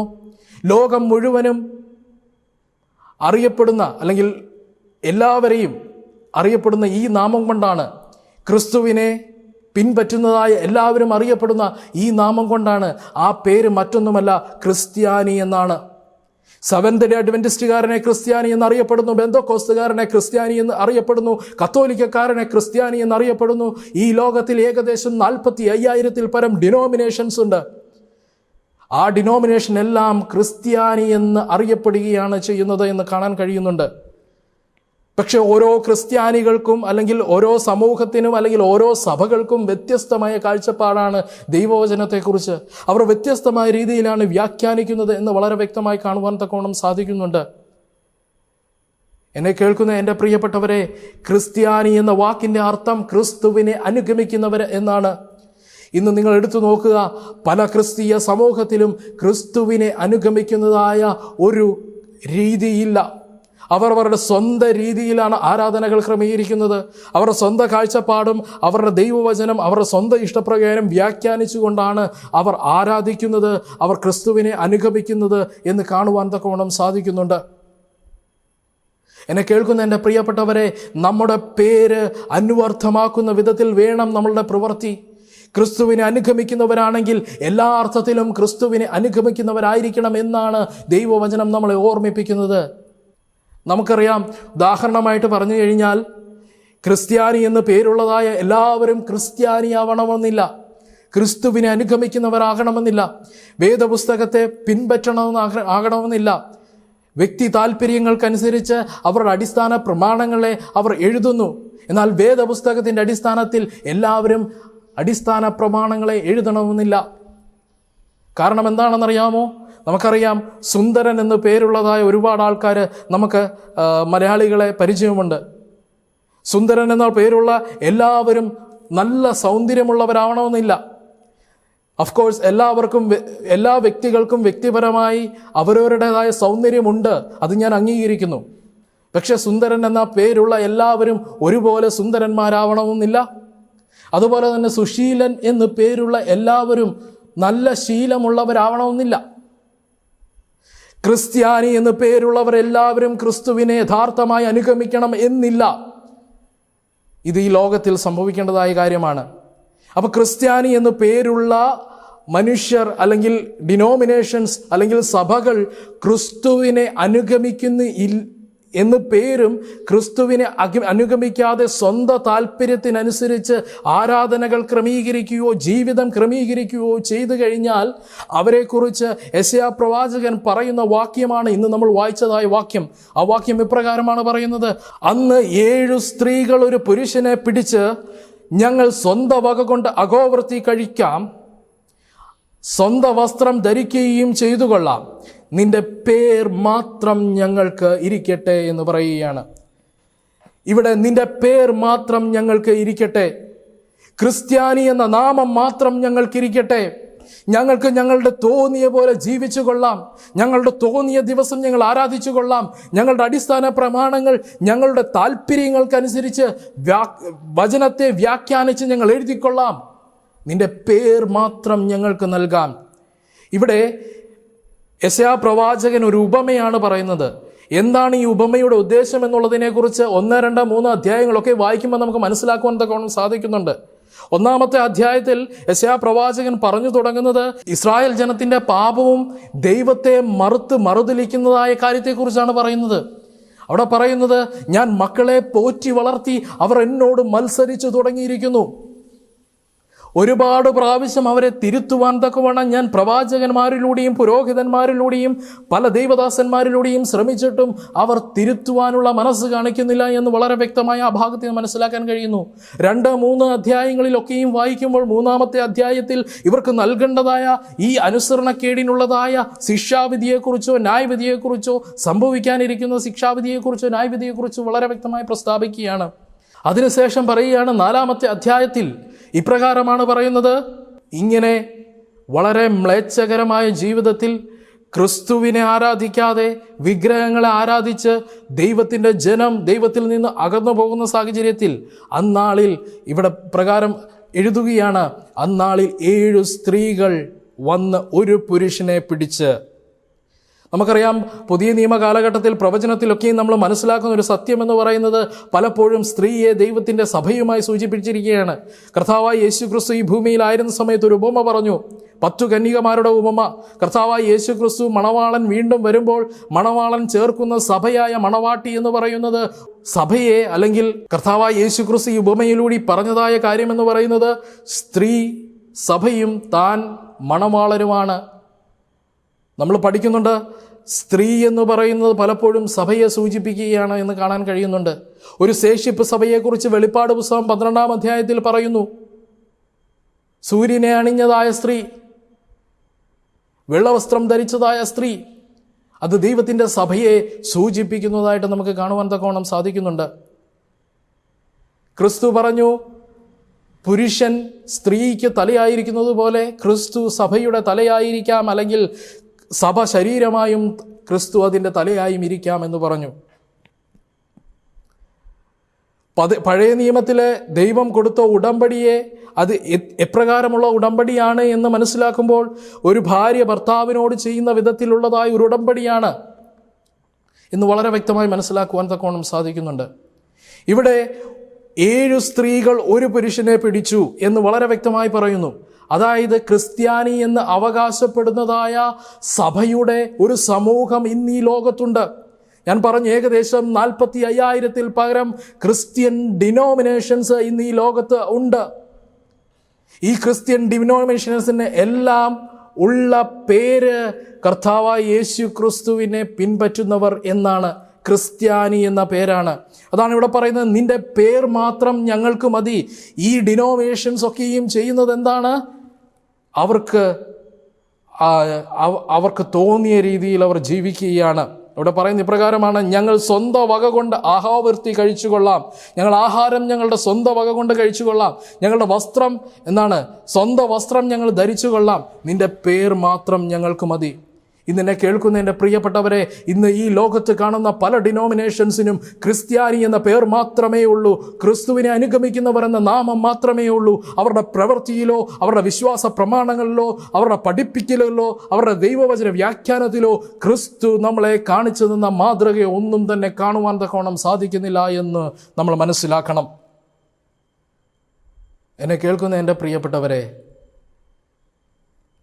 ഇതാണ് ഈ ലോകത്തിൽ ഇന്ന് സംഭവിച്ചുകൊണ്ടിരിക്കുന്നത്. ശിമയോൻ എന്ന ഏറ്റവും അവസാനം ഞാൻ പറഞ്ഞ വ്യക്തിയെക്കുറിച്ച് നിങ്ങൾ മനസ്സിലാക്കിയോ?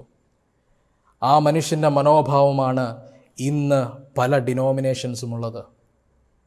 ക്രിസ്ത്യാനി എന്ന പേർ വെച്ചുകൊണ്ട് സമ്പാദിക്കുവാൻ തക്കോണം ചിന്തിക്കുന്നതായ മനുഷ്യർ.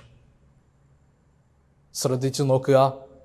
ഇവിടെ നമ്മൾ മനസ്സിലാക്കുന്നത്, ഈ ആഭിചാരക്രിയ ചെയ്തുകൊണ്ടിരുന്ന ശീമോൻ എന്ന് പറയുന്ന മനുഷ്യൻ, അവൻ എന്തുകൊണ്ടാണ് ക്രിസ്ത്യാനിയായത് അല്ലെങ്കിൽ സ്നാനമേറ്റ് ക്രിസ്തുവിനോട് ചേരുവാൻ തീരുമാനിച്ചതെന്ന് നമ്മൾ ആദ്യം മനസ്സിലാക്കണം. അവൻ ആഭിചാരം ചെയ്തുകൊണ്ട് മറ്റുള്ളവരെ ഭയപ്പെടുത്തിക്കൊണ്ടേയിരുന്നു. അവൻ അവിടുത്തെ വലിയ ഒരു നേതാവായി അല്ലെങ്കിൽ രാജാവിനെ പോലെ അവൻ അവിടെ ജീവിച്ചു. എല്ലാവരും ഇവൻ്റെ അടുക്കൽ വന്ന് ഭയത്തോടെ നിന്നിരുന്നു. പക്ഷെ എന്താണ് സംഭവിച്ചത്? ഫിലിപ്പോസ് വന്ന് സുവിശേഷം അറിയിച്ചപ്പോൾ സ്വർഗത്തിൽ ഒരു ദൈവമുണ്ട്, ആ ദൈവം നമ്മുടെ പാപങ്ങൾക്ക് വേണ്ടി ക്രൂശിൽ മരിച്ച് സ്വർഗത്തിൽ നമുക്ക് വേണ്ടി ഇന്ന് മധ്യസ്ഥ ശുശ്രൂഷ, പുരോഹിത ശുശ്രൂഷ ചെയ്തുകൊണ്ടിരിക്കുകയാണ് എന്ന് മനസ്സിലാക്കിയതായ ഒരു സമൂഹം ക്രിസ്ത്യാനികളായി മാറ്റപ്പെട്ടു. സ്നാനമേറ്റ് ഫിലിപ്പോസിനോടൊപ്പം ക്രിസ്തുവിനോടൊപ്പം ചേർന്നു എന്ന് കാണുവാൻ തക്കവണ്ണം സാധിക്കുന്നുണ്ട്. അപ്പോൾ എന്താണ് സംഭവിച്ചത്? ഇവനെ ആൾക്കാർ ബഹുമാനിക്കാതായി, ഇവനെ ആൾക്കാർ പേടിക്കാതായി. കാരണം ഇവരുടെ എല്ലാ പ്രയാസങ്ങൾക്കും പരിഹാരം ക്രിസ്തുവിൽ ഇവർക്ക് കണ്ടെത്തുവാൻ തക്കവണ്ണം സാധിച്ചു. ഇവരുടെ സാമ്പത്തികമായ പ്രശ്നത്തിന് പരിഹാരം കണ്ടു, ഇവരുടെ രോഗത്തിന് സൗഖ്യം കിട്ടി, ഇവരുടെ മാനസികമായ പ്രയാസത്തിന് ആശ്വാസം കണ്ടെത്തുവാൻ തക്കവണ്ണം ഈ ജനത്തിന് സാധിച്ചതുകൊണ്ട് അവർക്കൊരു ആഭിചാര ശീമോനെ ആവശ്യമില്ലാതായി. അവനെ അവർ ഒഴിവാക്കുവാൻ തക്കവണ്ണം തുടങ്ങിയപ്പോൾ അവൻ എന്ത് ചെയ്തു? ഒറ്റപ്പെടേണ്ട എന്ന് ചിന്തിച്ചുകൊണ്ട് അവൻ ഇവരോടൊപ്പം വന്നു ചേർന്നു. അത് മാത്രമല്ല, അവൻ്റെ മനസ്സിലെ ഉദ്ദേശം ഇവിടെ എന്താണ് സംഭവിക്കുന്നത്, ഇവരിൽ എന്താണ് ഞാൻ കാണിക്കാത്ത ടെക്നിക്ക് എന്താണെന്ന് മനസ്സിലാക്കുവാൻ വേണ്ടിയാണ് വന്നത്. അത് വളരെ വ്യക്തമായി 18-ാമത്തെ വാക്യത്തിൽ അവൻ പറയുന്നുണ്ട്. അവൻ സമ്പാദിച്ചതൊക്കെയും, ആഭിചാരത്തിലൂടെ സമ്പാദിച്ചതൊക്കെയും പത്രോസിൻ്റെ കാൽക്കീഴിൽ കൊണ്ടുവന്നതിന് ശേഷം പറയുകയാണ്, ഈ പരിശുദ്ധാത്മാവിനെ എനിക്കും തരിക, ഞാൻ ഈ പരിശുദ്ധാത്മാവിനെ ഏറ്റുകൊണ്ട് ഞാൻ ഈ ലോകം മുഴുവനും പോയി അല്ലെങ്കിൽ ഈ സമൂഹത്തിൽ പോയി അവരുടെ ഇടയിൽ അത്ഭുതങ്ങൾ ചെയ്യട്ടെ എന്ന് പറയുകയാണ്. അവൻ്റെ ഉദ്ദേശം എന്തായിരുന്നു? ധനം സമ്പാദിക്കുക എന്നുള്ളതാണ്. എന്നെ കേൾക്കുന്ന എൻ്റെ പ്രിയപ്പെട്ടവരെ, ഇന്ന് പല പാസ്റ്റർമാരും യൂട്യൂബ് ചാനൽ തുടങ്ങി ഈ സുവിശേഷം അറിയിക്കുന്നതായിട്ട് നമുക്ക് കാണാൻ കഴിയുന്നുണ്ട്. ദൈവവചനത്തെ വളച്ചൊടിക്കുകയാണ് അവർ ചെയ്യുന്നത്. അവർ വിഷയങ്ങൾ എടുക്കുന്ന കാണുമ്പോഴേ നമുക്കറിയാം, ഒരു പോപ്പുലർ ആകാൻ വേണ്ടി അല്ലെങ്കിൽ വൈറലാകാൻ വേണ്ടി അല്ലെങ്കിൽ 4 ആൾക്കാർ അവരെ തിരിച്ചറിയാൻ വേണ്ടിയാണ് അവർ ശ്രമിച്ചുകൊണ്ടിരിക്കുന്നത്. അതിലൂടെ അവരുടെ വ്യൂവേഴ്സിൻ്റെ എണ്ണം കൂട്ടുക, അവരുടെ സബ്സ്ക്രൈബേഴ്സിൻ്റെ എണ്ണം കൂട്ടുക, അതിൽ നിന്നും യൂട്യൂബിൽ നിന്നൊരു വരുമാനം കണ്ടെത്തുക. യഥാർത്ഥമായി ദൈവവചനം പറയണമെന്ന് അവർക്കില്ല. അത് മാത്രമല്ല, യഥാർത്ഥമായി ദൈവവചനം പറയാൻ അവർക്കറിയില്ല, അവർ പഠിച്ചിട്ടില്ല, അല്ലെങ്കിൽ പഠിച്ചത് തെറ്റാണ് എന്ന് കാണാൻ സാധിക്കുന്നു. അതിന് ഏറ്റവും വലിയ ഉദാഹരണമാണ് ജോബി ഹാൽവിൻ എന്നുള്ള വ്യക്തി. അദ്ദേഹം ശബദിനെക്കുറിച്ച് പറയുമ്പോൾ ശബദ് ഇല്ല, അല്ല, ഇത് മാറിപ്പോയി എന്നൊക്കെ പറയുവാൻ വേണ്ടി അദ്ദേഹം ദൈവവചനത്തിൽ നിന്ന് എടുത്ത് സംസാരിക്കുമ്പോൾ ഒരു വാക്യവും അതിനെ സാധൂകരിക്കുന്നില്ല. പക്ഷെ അദ്ദേഹത്തിൻ്റെ വാക്സാമർഥ്യം കൊണ്ട് അതിനെ വ്യാഖ്യാനിക്കുന്നതിലൂടെ എന്താണ് അദ്ദേഹം സമർത്ഥിക്കാൻ ശ്രമിക്കുകയാണ്, ശബദ് മനുഷ്യർക്ക് ആവശ്യമില്ല എന്ന്. അദ്ദേഹത്തിൻ്റെ ഏറ്റവും വലിയ ലക്ഷ്യമെന്ന് പറയുന്നത് പോപ്പുലറാകുക, വൈറലാകുക, വ്യൂവേഴ്സിനെ സമ്പാദിക്കുക, എന്താണ്, അതുപോലെ തന്നെ സബ്സ്ക്രൈബേഴ്സിനെ സമ്പാദിക്കുക. ഇതുപോലെ അനേകരുണ്ടെന്ന് എന്നെ കേൾക്കുന്ന എൻ്റെ പ്രിയപ്പെട്ടവരെ, ഇവരുടെയൊക്കെ ഉദ്ദേശം എന്ന് പറയുന്നത് ഈ ആഭിചാരക്രിയ ചെയ്തുകൊണ്ടിരുന്ന ശീമോന് തുല്യമാണ് എന്ന് കാണാൻ തക്കവണ്ണം സാധിക്കുന്നുണ്ട്. അവരെ അറിയപ്പെടുന്നത് ക്രിസ്ത്യാനി എന്നാണ്, ജോബി ഹാൽവിൻ ഉൾപ്പെടുന്നതായ സമൂഹത്തെ. പക്ഷെ ദൈവവചനത്തിൻ്റെ അടിസ്ഥാനത്തിൽ അവരുടെ തത്വങ്ങളോ വിശ്വാസ പ്രമാണങ്ങളോ പറയുമ്പോൾ അവരുടെ ജീവിതത്തിൽ ക്രിസ്തുവേ ഇല്ല എന്ന് നമുക്ക് തോന്നിപ്പോകും. കാരണം കർത്താവായ യേശു ക്രിസ്തു വളരെ വ്യക്തമായി പറഞ്ഞു, നിങ്ങൾ എന്നെ പൂർണ്ണ ഹൃദയത്തോടും പൂർണ്ണ ആത്മാവോടും പൂർണ്ണ ശക്തിയോടും സ്നേഹിക്കണമെന്ന് പറയുമ്പോൾ അതിൽ ഉൾക്കൊണ്ടിരിക്കുന്നത് എന്താണ് എന്ന് വളരെ വ്യക്തമായി മനസ്സിലാക്കുവാൻ തക്കവണ്ണം സാധിക്കുന്നുണ്ട്.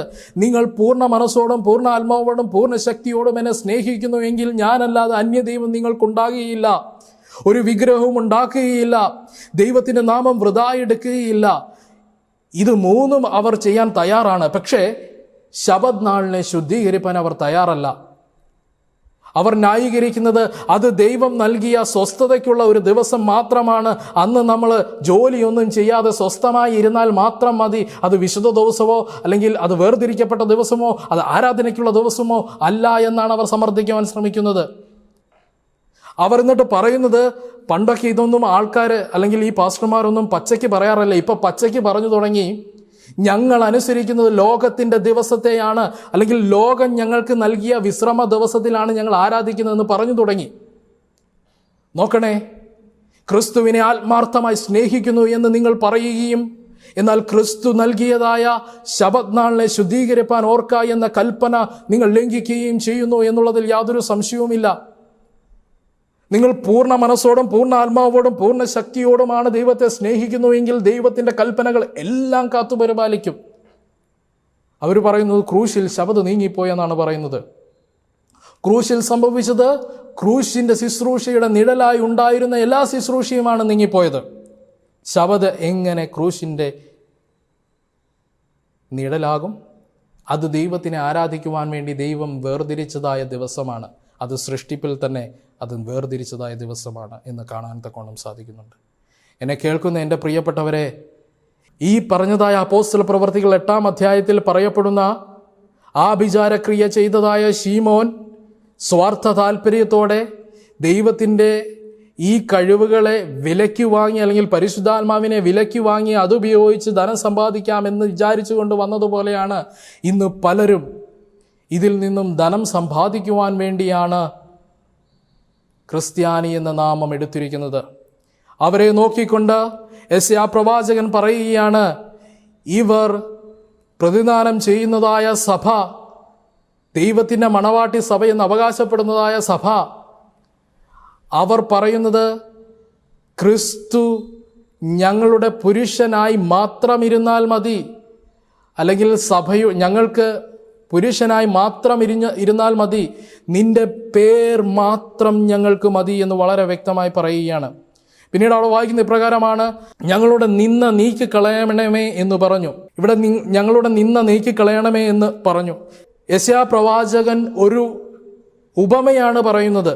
ഇതിൻ്റെ ആത്മീയ അർത്ഥത്തിൽ നമ്മൾ ചിന്തിച്ചു. ഒന്ന്, സ്ത്രീ എന്ന് പറയുന്നത് സഭയാണ്, അല്ലെങ്കിൽ സഭകളാണ് എന്ന് ചിന്തിച്ചു.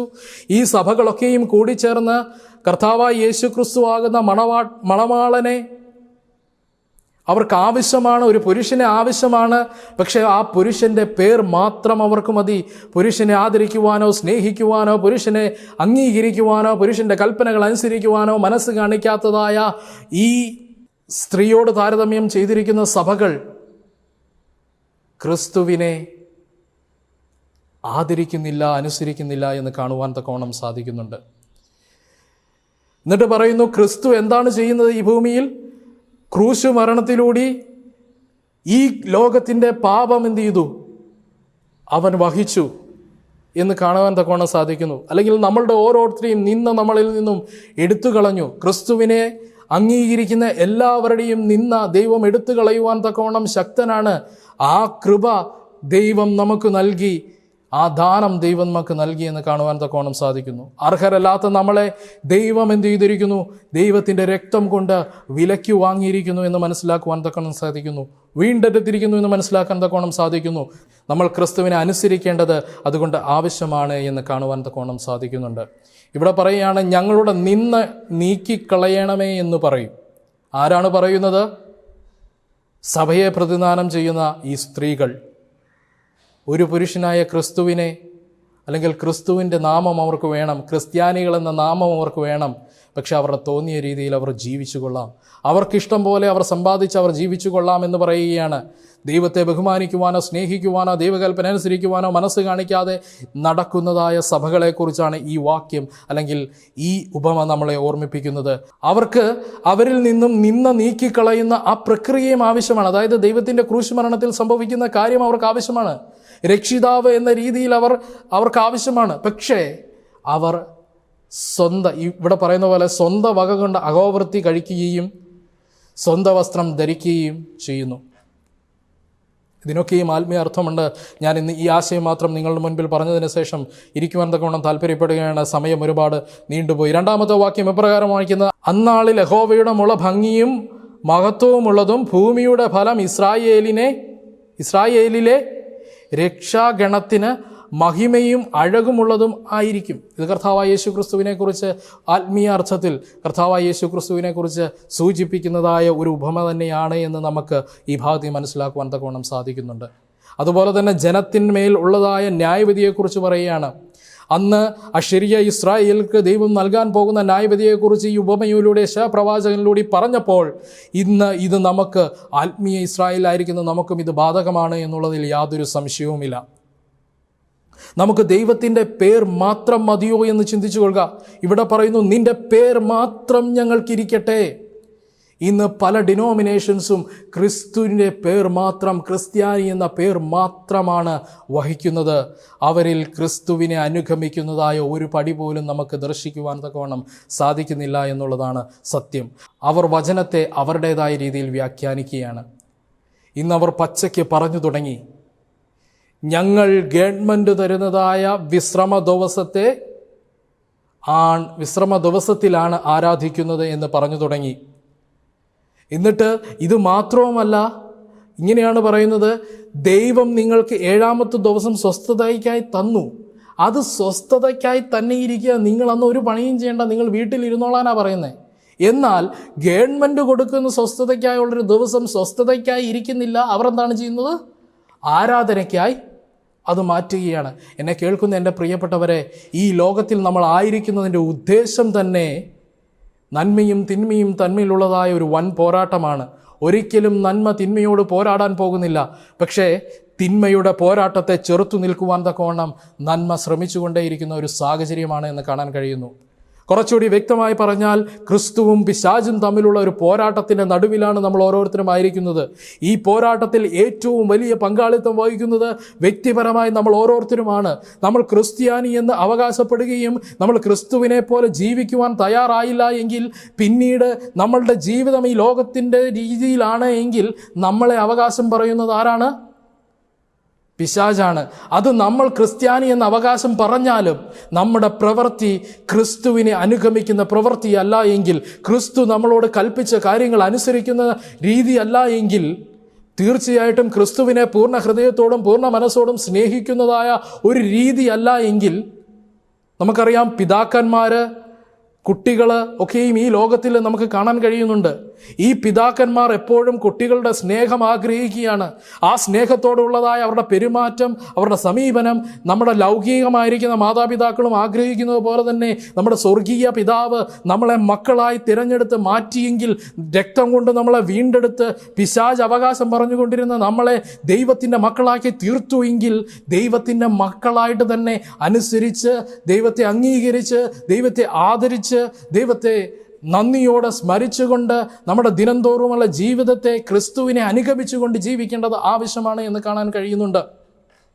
പക്ഷേ ഇവിടെ ക്രിസ്ത്യാനി എന്ന പേരും ക്രിസ്തുവിനെ അനുഗമിക്കാത്തതും ആയ ഡിനോമിനേഷൻസിനെയാണ് നമ്മൾ ഈ ലോകത്ത് കണ്ടുകൊണ്ടിരിക്കുന്നത് എന്ന് വളരെ വ്യക്തമായി മനസ്സിലാക്കുവാൻ തക്കോണം സാധിക്കുന്നു. നിന്റെ പേർ മാത്രം ഞങ്ങൾക്ക് മതി. ആ വിചാരം ചെയ്യുന്ന ആ ശിമിയോനെ പോലെ ഈ പരിശുദ്ധാത്മാവിനെ ഞങ്ങൾക്ക് തരൂ, ഞങ്ങൾ ഇത് വെച്ച് കച്ചവടം ചെയ്ത് അല്ലെങ്കിൽ ഇത് വെച്ച് സമ്പാദിച്ചു കൊള്ളുക എന്ന് പറഞ്ഞതുപോലെ തന്നെ ഈ സ്ത്രീയും പറയാണ്, നിന്റെ പേർ മാത്രം ഞങ്ങൾക്ക് മതി. ക്രിസ്ത്യാനി എന്ന പേര് വെച്ച് ഞങ്ങൾ സ്വയം സമ്പാദിച്ചു കൊള്ളാം, ഞങ്ങൾ അഭിവൃദ്ധി പ്രാപിച്ചു കൊള്ളാം, നിന്റെ പേർ മാത്രം ഞങ്ങൾക്ക് മതി. ഒന്ന് ചിന്തിച്ചു നോക്കുക.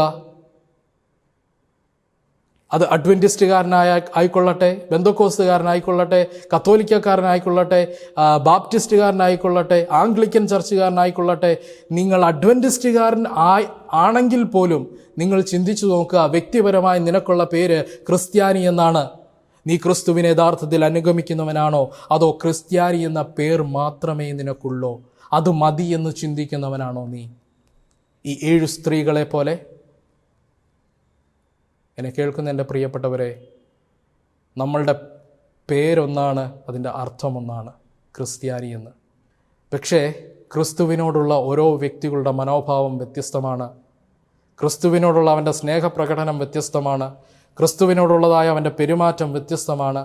ക്രിസ്തുവിനെക്കുറിച്ചുള്ളതായ അവൻ്റെ കാഴ്ചപ്പാട് വ്യത്യസ്തമാണ്. എന്നെ കേൾക്കുന്നവരെ, ക്രിസ്ത്യാനി എന്ന പേരുള്ളവർക്കെല്ലാം ഒരേ കാഴ്ചപ്പാടും ഒരേ പെരുമാറ്റവും ഒരേ ചിന്തയുമാണ് ആവശ്യം. അതാണ് ക്രിസ്തു നമ്മളോട് ആവശ്യപ്പെടുന്നത്. ഒരുവൻ എന്നെ അനുഗമിപ്പാൻ ഇച്ഛിച്ചാൽ തൻ്റെ ക്രൂശെടുത്ത് അവൻ എന്നെ അനുഗമിക്കട്ടെ എന്ന് പറയുകയാണ്. തൻ്റെ ക്രൂശെടുത്ത് അവൻ എന്നെ അനുഗമിക്കട്ടെ.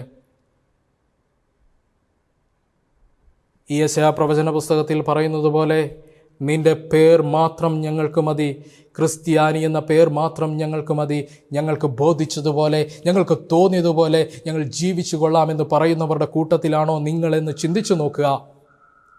അല്ലെങ്കിൽ ആ ഒരു സാഹചര്യത്തിലാണോ എൻ്റെ അവസ്ഥ ആയിരിക്കുന്നതെന്ന് ചിന്തിച്ചു നോക്കുക. അങ്ങനെയാണ് എങ്കിൽ നിങ്ങൾക്ക് തിരുത്തലുണ്ടാവേണ്ട സമയമായി. യഥാർത്ഥമായി ക്രിസ്തുവിനെ അനുഗമിക്കേണ്ടതായ സമയം അടുത്തു. കാരണം ഈ കാലഘട്ടം അന്ത്യകാലഘട്ടമാണ്. പണ്ടൊക്കെയും ശബത്ത് ആരാധന, ഞായറാഴ്ച ആരാധനയെ സംബന്ധിച്ചുള്ള തർക്കങ്ങൾ ഉണ്ടാകാറുണ്ടായിരുന്നു.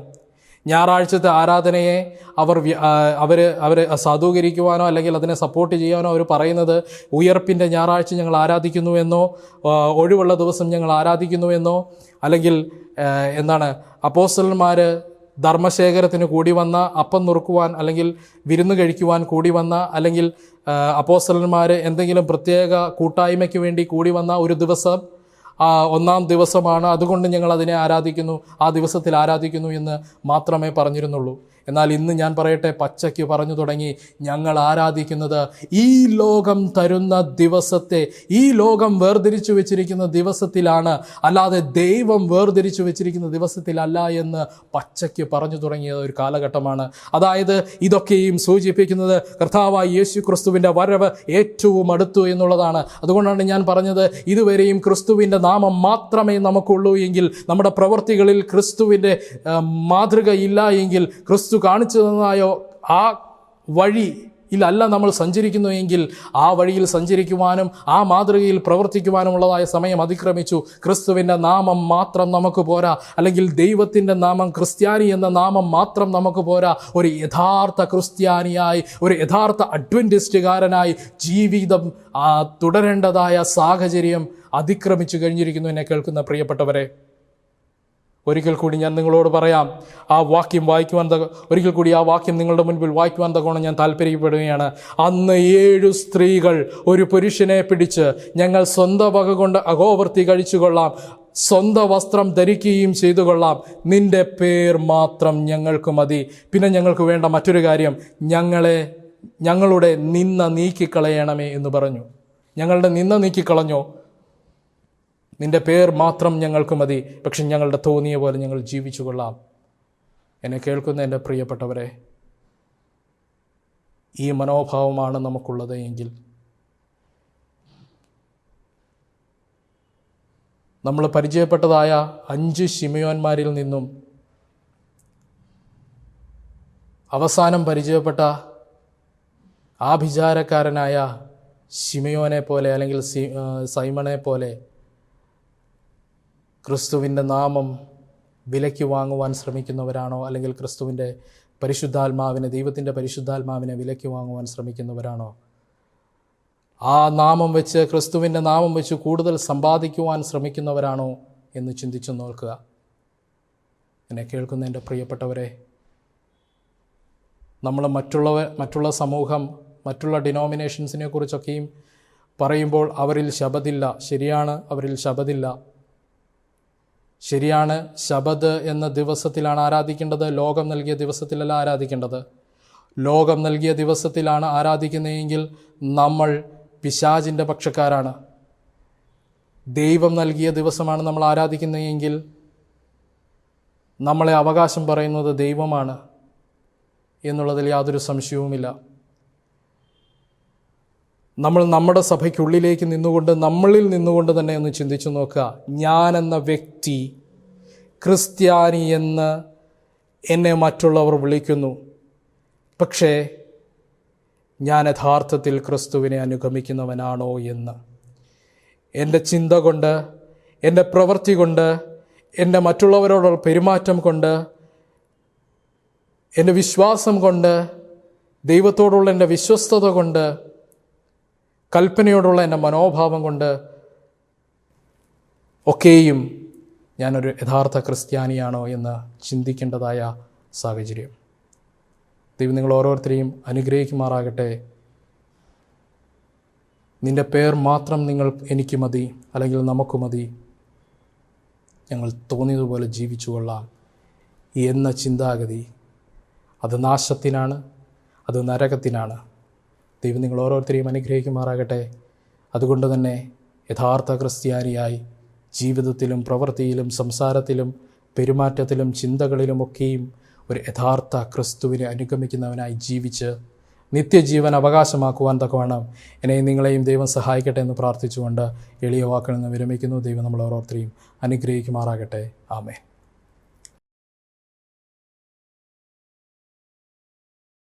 ഇന്നത്തെ വെസ്പർ സർവീസിൻ്റെ അവസാനമായി പാട്ടുപുസ്തകത്തിലെ 640 പാട്ട് പാടാം. 640.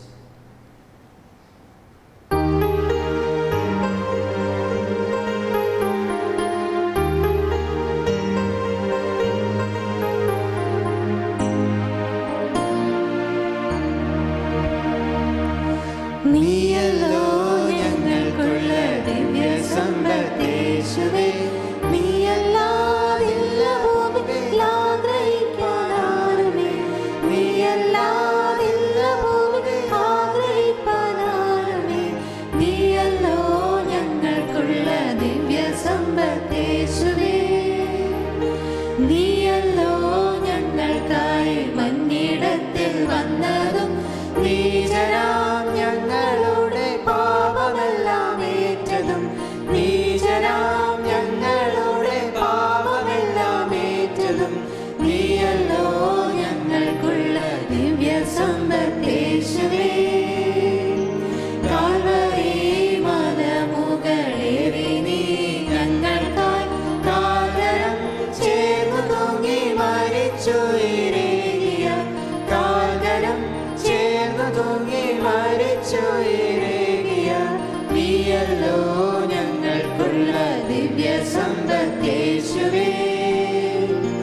അന്നോ ഞങ്ങൾക്കുള്ളതെല്ലാം തന്നു പോറ്റുന്നു, ഇന്നുമെന്നും കൂടെയുണ്ടെന്നുള്ള വാക്കു തന്നവൻ, ഇന്നുമെന്നും കൂടെയുണ്ടെന്നുള്ള വാക്കു തന്നവൻ, നീയല്ലോ ഞങ്ങൾക്കുള്ള ദിവ്യ സമ്പത്തേശുവേ. ലോകത്തിൽ ഞങ്ങൾക്കുള്ളതെല്ലാം നഷ്ടമാകിലും ലോകക്കാർ നിത്യം ദോഷിച്ചിടും പൊന്നേശുവേ, ലോകക്കാർ നിത്യം ദോഷിച്ചിടും പൊന്നേശുവേ, നീയല്ലോ ഞങ്ങൾക്കുള്ള ദിവ്യ സമ്പത്തേശുവേ. നിത്യജീവമൊഴികൾ നിന്നിലുണ്ട് പരനെ, നിന്നെ വിട്ടിട്ടടിയങ്ങളെങ്ങു പോയി വസിക്കും, നിന്നെ വിട്ടിട്ടടിയങ്ങളെങ്ങു പോയി വസിക്കും, നീയല്ലോ ഞങ്ങൾക്കുള്ള ദിവ്യ സമ്പത്തേശുവേ.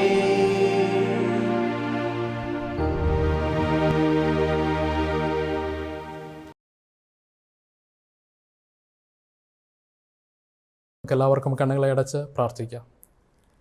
ഞങ്ങളെ ഏറ്റവും ദിവാത്സല്യമെ സ്നേഹിക്കുന്ന കർത്താവെ, നല്ല സമയത്തിന് നന്ദിയോട് സ്തുതിക്കുന്നു നാഥ. കർത്താവെ, ഇന്ന് ഈ ദിവസം അങ്ങയുടെ സന്നിധിയിൽ ദൈവവചനവുമായി നിൽക്കുവാൻ അടിയങ്ങൾ അവിടെ ഇടയാക്കിയതിൽ നന്ദിയോട് സ്തുതിക്കുന്നു നാഥ. അങ്ങയുടെ വചനത്തിൽ നിന്നും അടിയങ്ങൾ മനസ്സിലാക്കിയതുപോലെ പിതാവേ, ക്രിസ്ത്യാനി എന്ന നാമം മാത്രം ഞങ്ങൾക്ക് പോരാ. ക്രിസ്തുവിനെ അനുഗമിക്കുന്നവരായി ഞങ്ങളുടെ ജീവിതത്തിൽ, ഞങ്ങളുടെ ചിന്തയിൽ, ഞങ്ങളുടെ പ്രവൃത്തിയിലൊക്കെയും ആത്മാർത്ഥതയുള്ളവരായി വിശ്വാസമുള്ളവരായി ജീവിക്കുവാൻ തക്കവണ്ണം അടിയങ്ങൾ ഓരോരുത്തരെയോടും സഹായിക്കുമാറാണെന്ന് പ്രാർത്ഥിക്കുന്നു. പ്രത്യേകിച്ച് വചനം കേട്ടുകൊണ്ടിരിക്കുന്ന പ്രിയപ്പെട്ടവരെ ഞങ്ങളുടെ കരങ്ങളിലേക്ക് സമർപ്പിക്കുന്നു നാഥ. അടിയങ്ങളുടെ ഇടയിൽ തന്നെ കോവിഡ് ബാധിച്ച് അനേകർ കഷ്ടങ്ങൾ അനുഭവിച്ചുകൊണ്ടിരിക്കുകയാണ്. അവരെയൊക്കെയും പേരുപേരായി അങ്ങയുടെ സന്നിധിയിലേക്ക് അടിയങ്ങൾ വെക്കുന്നു നാഥ. ഒരു ദോഷവും തട്ടാതെ വണ്ണം അവരെ അവിടെ നിന്നും സംരക്ഷിക്കുകയും ആ രോഗത്തിൽ നിന്ന് പൂർണ്ണ സൗഖ്യവും അവർക്ക് അവിടെ നിന്ന് നൽകുമാറാണെന്ന് പ്രാർത്ഥിക്കുന്നു നാഥ. ഈ കോവിഡ് എന്നുള്ള മഹാമാരിയാൽ ഈ ലോകത്തിൽ മുഴുവനും സാമ്പത്തികമായ പ്രതിസന്ധി അനുഭവിച്ചുകൊണ്ടിരിക്കുന്ന സാഹചര്യമാണ്. പ്രത്യേകിച്ച് പിതാവെ, അടിയങ്ങളുടെ സഭകൾ, അടിയങ്ങളുടെ സ്കൂളുകളൊക്കെയും സാമ്പത്തികമായ പ്രതിസന്ധിയിലൂടെ കടന്നുപോയിക്കൊണ്ടിരിക്കുകയാണ് പിതാവെ. അപ്രകാരമുള്ള സാഹചര്യത്തിൽ നിന്നും കർത്താവെ, അടിയങ്ങൾ ഓരോരുത്തരെയോടൊന്നും കരകയറ്റുമാറാണെന്ന് പ്രാർത്ഥിക്കുന്നു. അനേകർ കർത്താവെ ജോലി നഷ്ടപ്പെട്ടു, അനേകർ കർത്താവെ പാതി ശമ്പളത്തോടുകൂടി ഇന്നും ജോലി ചെയ്തുകൊണ്ടിരിക്കുന്നു. അനേകരുടെ കർത്താവെ പല വിധത്തിലുള്ളതായ കച്ചവടത്തിലൂടെയും പല വിധത്തിലുള്ള വരുമാനങ്ങൾ നിലച്ചതായൊരു സാഹചര്യമാണ് നാഥ. അവരെയൊക്കെയും അവിടെ നിന്ന് ആശ്വസിപ്പിക്കുമാറാണെന്ന് പ്രാർത്ഥിക്കുന്നു, ശക്തീകരിക്കുമാറാണെന്ന് പ്രാർത്ഥിക്കുന്നു, പ്രത്യാശയും പ്രതീക്ഷയും നൽകുമാറാണെന്ന് പ്രാർത്ഥിക്കുന്നു പിതാവെ. പ്രത്യേകിച്ച് കർത്താവിനോർത്ത് കേരള സെക്ഷൻ പ്രവർത്തനങ്ങളെയും സൗത്ത് വെസ്റ്റ് ഇന്ത്യ യൂണിയൻ പ്രവർത്തനങ്ങളെയും അതുപോലെ തന്നെ ഞങ്ങളുടെ ആഗോളപരമായ സഭയുടെ പ്രവർത്തനങ്ങളെയൊക്കെയും അങ്ങയുടെ കരങ്ങളിലേക്ക് സമർപ്പിച്ചുകൊണ്ട് പ്രാർത്ഥിക്കുന്നു നാഥ. അതിനൊക്കെയും നേതൃത്വം നൽകുന്ന ഓരോ വ്യക്തികളെയും അവിടെ നിന്ന് അനുഗ്രഹിക്കുമാറാകണമെന്ന് പ്രാർത്ഥിക്കുന്നു. കർത്താവ്, അതിലുപരിയായിട്ട് ഞങ്ങളുടെ വിശ്വാസികളെ ഓരോരുത്തരെയും കർത്താവെ അങ്ങയുടെ സന്നിധിയിലേക്ക് സമർപ്പിച്ചുകൊണ്ട് പ്രാർത്ഥിക്കുന്നു നാഥ. അന്ത്യകാലമാണ് കർത്താവെ. ഏതു വിധേനയും വിശ്വാസികളെ തെറ്റിക്കുവാൻ തക്കവണ്ണം അലറുന്ന സിംഹം പോലെ പിശാച് ഊടാടി സഞ്ചരിച്ചു കൊണ്ടിരിക്കുകയാണ്. ജനങ്ങളെ തെറ്റിക്കുവാൻ തക്കവണ്ണം അവൻ തന്ത്രങ്ങൾ മെനഞ്ഞുകൊണ്ടിരിക്കുകയാണ്. ഏതു വിധേനയും ജനത്തെ അവകാശം പറയുവാൻ തക്കവണ്ണം അവൻ ശ്രമിച്ചുകൊണ്ടിരിക്കുന്നതായ സാഹചര്യമാണ്. അതുകൊണ്ട് തന്നെ കർത്താവെ അങ്ങയിൽ വിശ്വാസത്തോടെ നിലകൊള്ളുവാൻ തക്കവണ്ണം, ദൈവകൽപ്പനയും യേശുവിനുള്ള വിശ്വാസം കാത്തുകൊണ്ട് നിൽക്കുവാൻ തക്കവണ്ണം, ആയിരിക്കുവാൻ തക്കവണ്ണം പ്രിയ മക്കളെയൊക്കെയും അവിടെ നിന്ന് ശക്തീകരിക്കുമാറാകണമെന്ന് പ്രാർത്ഥിക്കുന്നു. അതുപോലെ തന്നെ അന്ത്യകാലഘട്ടത്തിൽ കർത്താവെ ഈ സുവിശേഷ വേല വ്യക്തിപരമായി കർത്താവെ അവർക്ക് മറ്റുള്ളവരിലേക്ക് പകർന്നു അങ്ങയുടെ സുവിശേഷത്തെക്കുറിച്ച്, അങ്ങയുടെ സദ്വാർത്തയെക്കുറിച്ച് മറ്റുള്ളവർക്ക് പറഞ്ഞു കൊടുക്കുവാൻ തക്കവണ്ണം അവരെ അവിടെ നിന്നും ശക്തീകരിക്കുകയും ആ വേല ശക്തിയോടെ ചെയ്യുവാൻ അവിടെ ശക്തീകരിക്കുകയും ചെയ്യുമാറാകണേ എന്ന് പ്രാർത്ഥിക്കുന്നു പിതാവേ. കർത്താവെ, ഇന്ന് ഈ വിശുദ്ധ ദിവസത്തിൻ്റെ വിശുദ്ധ നിമിഷങ്ങളെ വിശുദ്ധിയോടെ കാക്കുവാൻ തക്കവണ്ണം അടിയങ്ങൾ ഓരോരുത്തരെയും അവിടെ നിന്നും സഹായിക്കുമാറാകണേ എന്ന് പ്രാർത്ഥിക്കുന്നു. ഒരിക്കൽ കൂടി എല്ലാവരെയും അങ്ങയുടെ കരങ്ങളിലേക്ക് സമർപ്പിക്കുന്നു. ചോദിച്ചാൽ അധികം നമ്മൾ നിറയ്ക്കണം. എല്ലാം യേശുവിൻ്റെ നാമത്തിൽ തന്നെ ചോദിക്കുന്നു പിതാവേ, ആമേൻ. സ്വർഗസ്ഥനായ ഞങ്ങളുടെ പിതാവേ, അങ്ങയുടെ നാമം വിശദീകരിക്കപ്പെടണമേ. അങ്ങയുടെ രാജ്യം വരണമേ. അങ്ങയുടെ ഇഷ്ടം സ്വർഗത്തിലെ പോലെ ഭൂമിയിലുമാകണമേ. ഞങ്ങൾക്ക് ആവശ്യമുള്ള ആഹാരം തരണമേ. ഞങ്ങളുടെ കടക്കാരോട് ക്ഷമിക്കുന്ന പോലെ ഞങ്ങളുടെ കടങ്ങളെയും പാപങ്ങളെയും ക്ഷമിക്കണമേ. ഞങ്ങളെ പരീക്ഷയിലേക്ക് പ്രവേശിക്കാതെ ദോഷങ്ങളിൽ നിന്ന് വിടിയിക്കണമേ. എന്തുകൊണ്ടെന്നാൽ രാജ്യവും ശക്തിയും മഹത്വവും എന്നേക്കും അങ്ങേക്കൊള്ളാവുന്നുവല്ലോ. ആമേൻ. പിതാവായ ദൈവത്തിൻ്റെ സ്നേഹവും പുത്രനായ യേശു ക്രിസ്തുവിൻ്റെ കൃപയും ആശ്വസിപ്പിക്കുന്ന പരിശുദ്ധാത്മാവിൻ്റെ കൂട്ടായ്മയും സഹവാസവും നാം പ്രാർത്ഥിച്ച കാര്യങ്ങളോടും നമ്മളോട് ഓരോരുത്തരും കൂടെ ഇന്നും എന്നേക്കും ഇരിക്കുമാറാകട്ടെ. ആമേൻ. ദൈവം നിങ്ങൾ ഓരോരുത്തരെയും അനുഗ്രഹിക്കുമാറാകട്ടെ. God bless you all. Thank you.